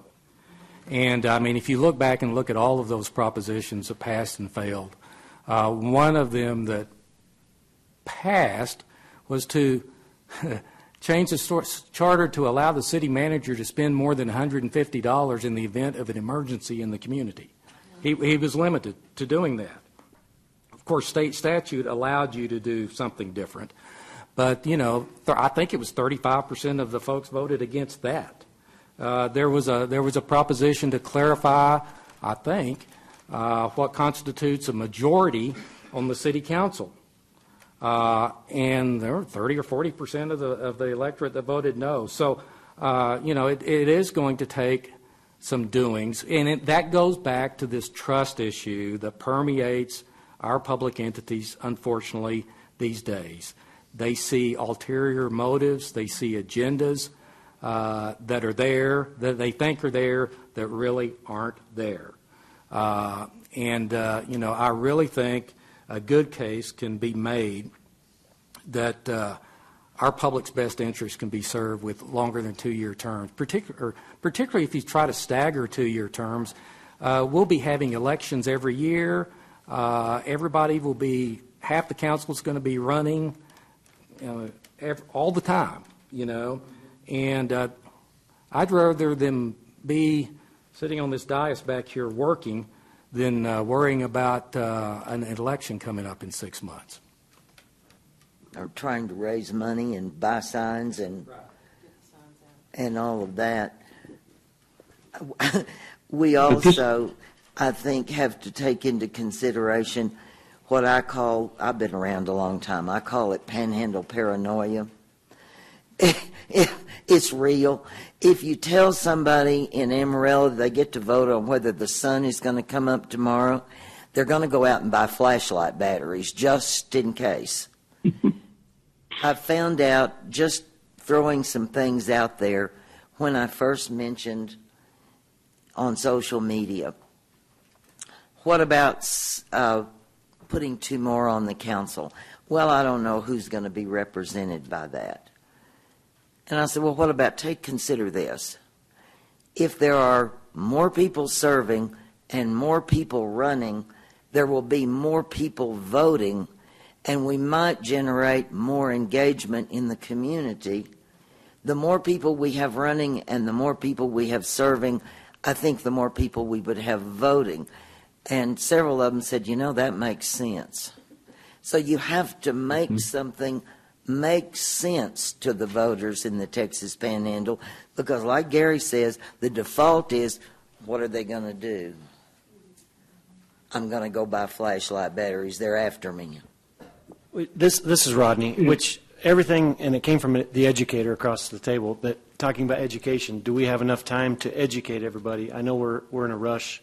We have 5 weeks to get this done, and then we have a rush to get it on to the council to get it on. Do we have enough time to educate everybody? Is there enough time? Okay.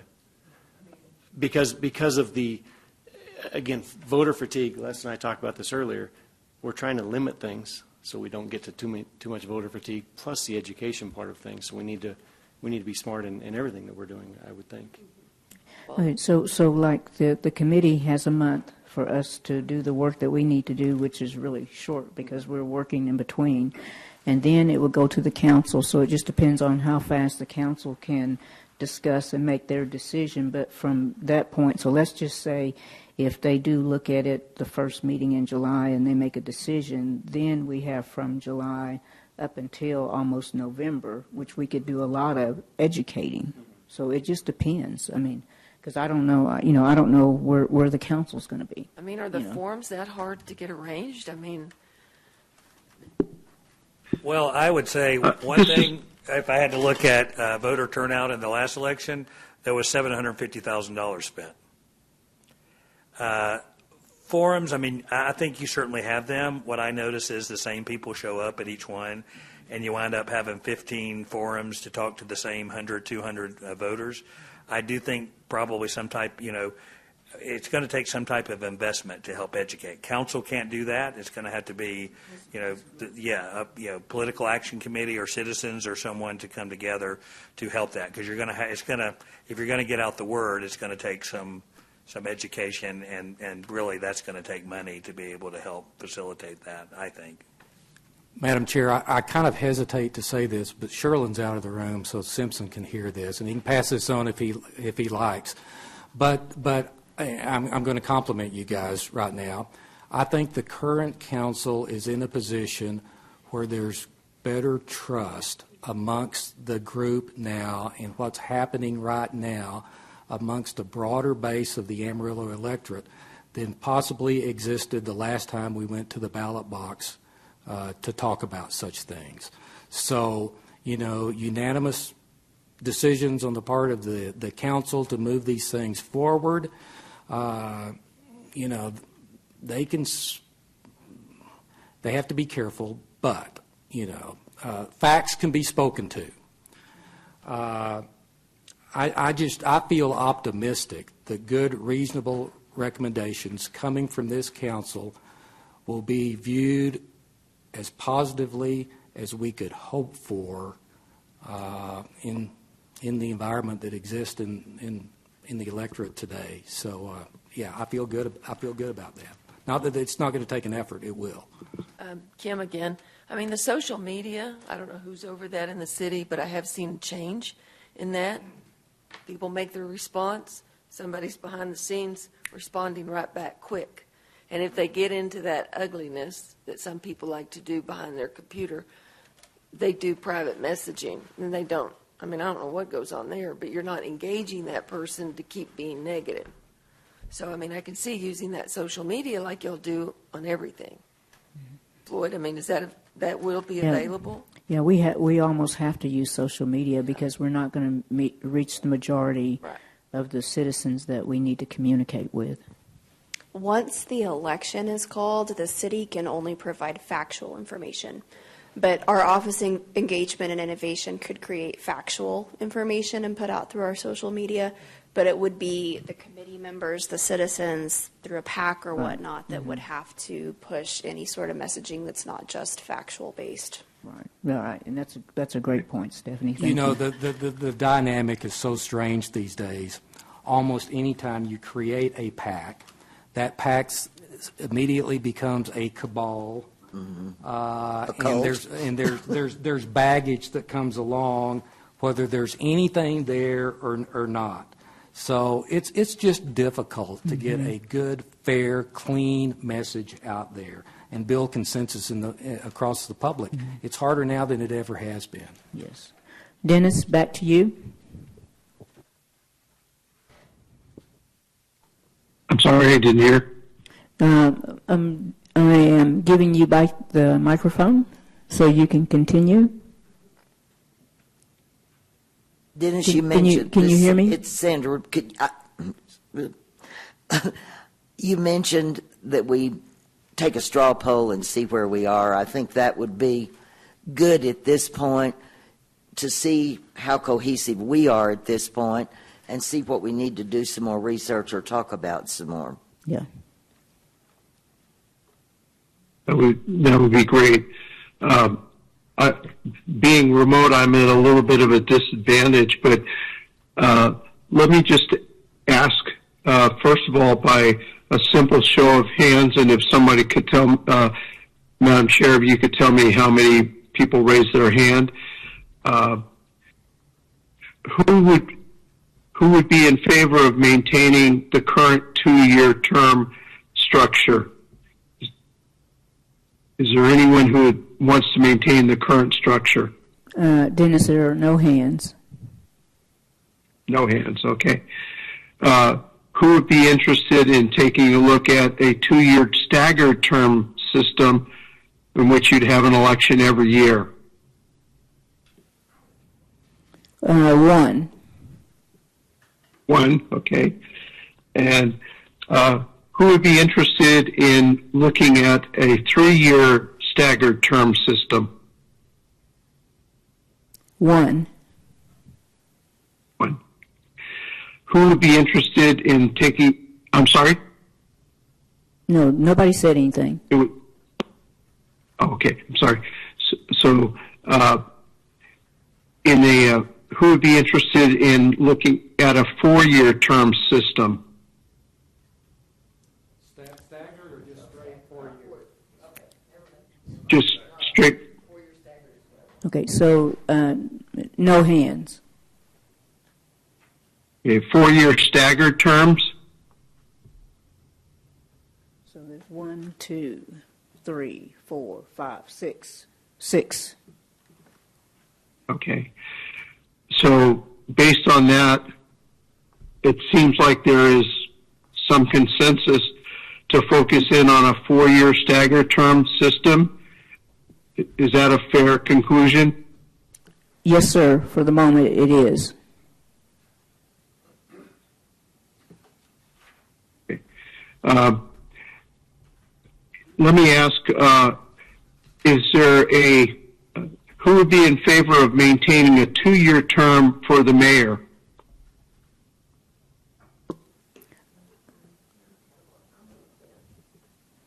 Okay, 1.5. Any? Yeah, one. Come on, Kim, take a stand. Yeah, 1.5. Yeah, 1.5. So, there you go, Dennis. I didn't realize we had adopted cumulative voting. I guess where I am on that is Yeah. that when you say the mayor, he is an equal voting member. But when things, correct me if I'm wrong, but when things come to the agenda, because I've been trying to get something on the agenda, it's the mayor that has that final choice, correct? Yes, or two Well, it's council the members. it's That's the way yeah. it's written right now, or two council members. Right. So it's usually the mayor and the city manager. Yes. Okay. Just want to make that or add that clarification. But what if the city manager's like, I don't want to do that? The mayor or two council members. Mm-hmm. It's also it's covered in the charter and the policies. Okay. I'm sorry, can we go back a second? I didn't hear, what was the vote on a 2-year mayor term, keeping that system? It was 1.5. Was there 1.5, okay? Okay. So now it's 2, okay. the second time around it's And then- 2. Okay, so 2-year mayor term. Who would be interested in a 4-year term for the mayor? I'm seeing 3. 3.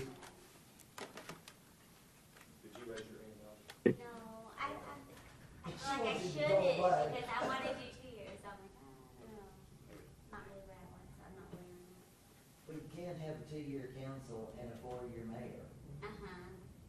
So if you want a 2-year council, you want a 2-year mayor, right? No, if we're gonna do that, then if it goes to 4-year, then I would say 4-year with the mayor as well.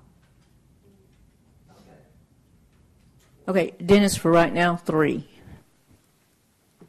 Okay, so there's, what I'm going to conclude, and subject to the committee's verification, is that we would concentrate on 4-year staggered council terms and a 4-year term for the mayor, which would be coordinated with the council election, so that you would have X number of council members plus the mayor, and then you have a different number of council members in the second election cycle. Does that sound like where we should focus our attention? Do we have consensus? Well, we need to decide We how have to- many we're going to put on the council. Can we get from 5 to 7 or not? Because it's going to make a difference in how these are staggered. Yeah. And that, what I wanted to do tonight, and I'm not sure if we have a time issue since it's basically 8 o'clock now, we could begin talking about the number of council members, or we could push that over to have that discussion next week. We also have to discuss term limits, if any, and we'd also need to, next week I was planning on talking about council appointees as far as whether or not the council would appoint the city attorney or keep the current system, which is also one of the questions posed by the mayor and the council on May 9th. So given the hour, are people comfortable with deferring the issue of number of council and term limits and that discussion for next week? Dennis, or do you want to continue going on? Dennis, this is Frida. So in trying to read all the minds around the table, I think they want to push it till next week. Okay. I think all right. We will roll those over to next week's agenda. Dennis, and Dennis, could you hold on for just a moment? Sandra, did you want to say something? Could we just take a straw poll about whether we want to have 5 or 7? I think almost all of us know where we are on it, and then we can talk about how we do it next week. Mm-hmm. Because it's going to make a difference, the number we have, in how we do the elections. Okay. Thank you. Okay. Dennis? That's fine. So let's ask, how many people are interested in keeping the council at the current 5-member mayor and 4 council members size? Do I have a show of hands? Okay. No hands. No hands.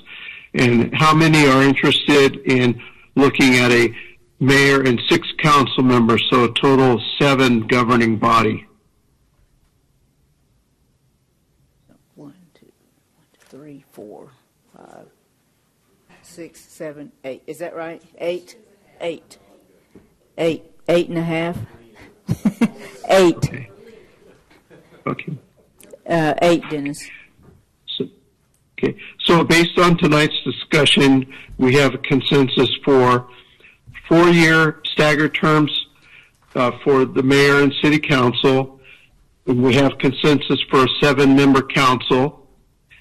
And I think we will discuss issue of potential term limits and the other items next week. One thing that I wanted to suggest that we consider, and maybe we can, is whether we want to break into a subcommittee to begin fleshing out some of the arguments for and against and some of the ballot language that might go into a proposal. So I was thinking that maybe the committee would want to break into a small subcommittee to drill down a little bit on those areas and work with staff and us at Baker Tilly to come up with some ideas for the committee to react to at a future meeting. Does that sound reasonable? Yes. I do not like the idea of forming a committee to form a committee to plan a meeting. I think we're better off to let everybody hear the same thing at the same time and discuss within ourselves. That's my opinion. Okay, so Dennis, you don't actually mean forming another committee. I mean, what I think I heard was more of a breaking out into a group discussion and then coming back together. Now, I don't know. Well, and maybe subcommittee may not be the right word, but just kind of having a discussion within the groups and then the 2 groups coming back together as a whole to have a discussion. So I don't want any subcommittees. Okay. I want this group makes a good cohesive working committee. We need time to discuss things among ourselves. I don't want to read charts. I don't want to see comparisons. If we need some information, we can ask for it. Okay. If we need it, we can research it. We're representing this within our city. Let's talk about it with each other and get everybody's ideas and kick them back and forth. I think we can battle this without breaking up into subgroups and... Okay. Everybody else in agreement, or do you have a thought? Yeah. Okay. Dennis, it looks like we have consensus on that.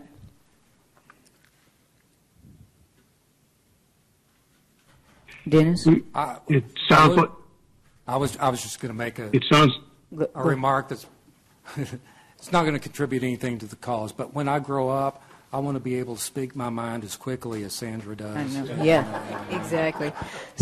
So Dennis, yeah, I think she's had lots of practice too. When you get Dennis, to be my age, then you will be able to. So you don't buy green bananas, right? No, I do not. And when you get to be over 80, you don't care. Okay. So, Dennis, you do have a consensus from the committee that we want to look at and consider, staggered 4-year terms for council and the mayor. So, not that I don't want anything said that we've made a decision. I don't want it to sound that way. So, it's a consensus that we are willing to consider that and then look at it and have the discussion. Yeah. I would phrase it in the terms as the committee wants to take a closer look at that structure and analyze it. And I think we will be prepared to come back with some information next week and facilitate a discussion among the committee members on how to structure that type of system if that's what the committee were to do. So we will be prepared to work with the committee, go into a deeper dive on that subject, and take a look at what language might come out of a proposal if one were to come forward from the committee. Does that sound fair? Yes, sir, it does. Okay. All right. All right. With that, I think we have accomplished quite a bit tonight. We have a direction. We know what we're going to discuss next week. I think the next 3 meetings will be very important, be very active, and I really do appreciate everybody tonight participating. I think there were a lot of very good thoughts and ideas and opinions expressed, and I think that's great. That's how the committee should work, is people willing to share their opinions and challenge each other, but also to work towards consensus. So kudos to the committee tonight, and I'm sorry I wasn't there in person, but I look forward to joining you in person next week. And I'll turn it to the chair, Frida, if you'd like to do any summary or if there's any other items that we should discuss tonight. Yeah, I'd just kind of like to go around the table, and if anybody has anything additional they would like to add, or whatever your takeaways are. I just want to make sure all the voices are heard and everybody gets an opportunity to have a say-so. Odd trivial fact here. We're talking about 7 members. From the beginnings in the 1880s until the adoption of the current charter in 1913, we had the mayor and 6 aldermen is what we called them. So in the very beginning, for the first 20 or so years, we actually had 7 decision makers running our city's business. First of all, I am not going to be here next week, so I just wanted to let you know that, let everybody know that. But and that was understood and pre-planned before we started this. But no, I really enjoy the conversation that's going on, and I think we're headed in a great direction. It seems like we've got fairly good consensus. I do have a lot of independent questions that I want to ask somebody at some point, but I'll do that on my own and help me get better informed. But I like where it's going. And please, if I could just interject, if you do have any questions or concerns, please send them to us, and we'll do our best to answer them at the meeting or prior to the meeting next week. Kim Benson, I'm appreciating this group. Seems like we're all working in one cause, and that's to make some changes. And changes, some people don't like changes, but sometimes changes is needed, and it's good, and it helps us to grow. Sandra McCart. I think our group is diverse in opinion, and I think it's a good reflection of what our community is going to be when they consider these things. When I see the direction that we want to move, improving representation, improving participation, improving engagement in our community, I think we pretty well reflect what we're going to see in the community, and I like it. Thank you.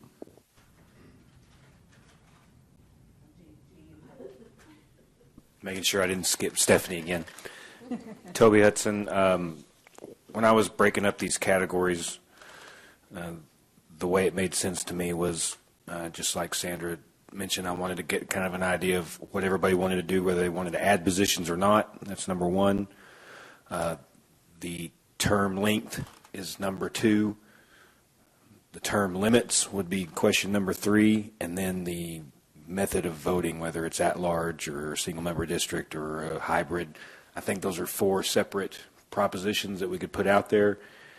I have seen a lot of propositions fail just because there was a trust issue in Amarillo, and because it's very easy to vote something down because of the way they have to be worded. It doesn't take much money to make a sign that says vote Proposition A down, because every year there's a Proposition A, and so I always see those signs with an A and a hashtag through it, or X out of it, because it doesn't matter what the proposition is. There's a group that always wants to vote everything down. So that education portion is going to be huge. The social media portion is huge because that's where everybody gets their news now. So I would like to see these categorized and prioritized and separated, and then the voters get to pick. Doesn't matter to me, just as long as we present them where they make sense and where they're understood. That's all I care about. And I think in line with your concern about trust, and as everybody's mentioned, one big thing is going to be changing our recall ordinance, because we don't have one right now. The way it's written right now, you couldn't possibly recall anybody. We can pass a law, or we can remove a law with 5% of the registered voters, and we've got 180 days to get that petition. In order to recall an elected official, you need 30,000 signatures, or 30% of the registered voters, 1/5 of whom have to say they voted for that person, and you've got 90 days, or you've got 30 days to get a petition signed. It's impossible. So if we want trust in any of this, we're going to have to make recall possible. As Josh Kraft said to me, I agree with that. If we suck, people ought to be able to kick us out. Okay, Audrey? Well, I mean, I just feel like we're doing a good job of respecting each other and speaking our mind and learning through this process. I think the council members did a good job choosing, but I wish that there was more education out there for the public. And I mean, honestly, today I was excited to come, hoping that there would be more of the public sitting behind us that would have that time to just say, hey, I'm so-and-so and I'm excited and I wish this came about from what you guys are doing. Maybe inviting them to come in and say something. Let me tell you how to get them here. Spread the word, we're going to raise taxes. And this room will be full and there'll be an overflow. You know, I kind of agree with everything that's been said. You know, last week was a great overview. This week we had good information, and then the straw poll helped. Education. We'll help on the ballot. We'll help get people here as well, and I think it's our job to help get that out there. Like you said, I don't know if we're going to say raise taxes, but you know, we could try. I still think that we limit the number, kind of like what Toby was saying. We got to limit the number because of limit. That'll help the voter fatigue. We're not doing this just to do it. We're doing it to get it passed. So the education, but also limit things on the ballot and make sure they understand what we're voting for. It's got to make sense Exactly. to people. Mm-hmm. Exactly. If this follows, and here's why. It's like we say when we judge horses, you can't just say, I like the black one. We got to say why. It's called reasons, other than big beats little, pretty beats ugly, and a dink is a dink is a dink. Mm-hmm. Got to have the rationale behind it.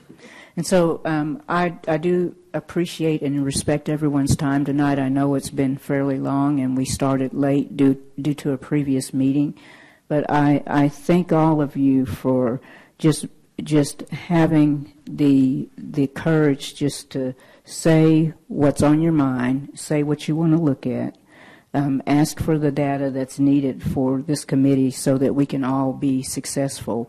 And more than anything, I appreciate the respect for each other, because that's the only way we get anything done is respecting each other and working together. And I truly believe that this committee, we will have what we think is probably the right solution, but at the end of the day, it's going to be our voters that make that decision. But I think because we're working cohesively together, we will be able to come up with something that is sensible and makes sense. And it will be easy for our voters to understand as well.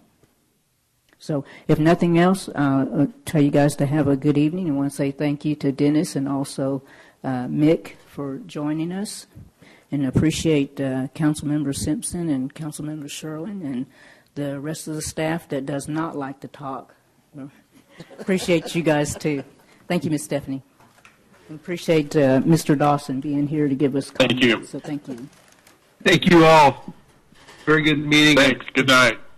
Very pleased to be working with you next week. Okay, thank you. Thank you, Dennis.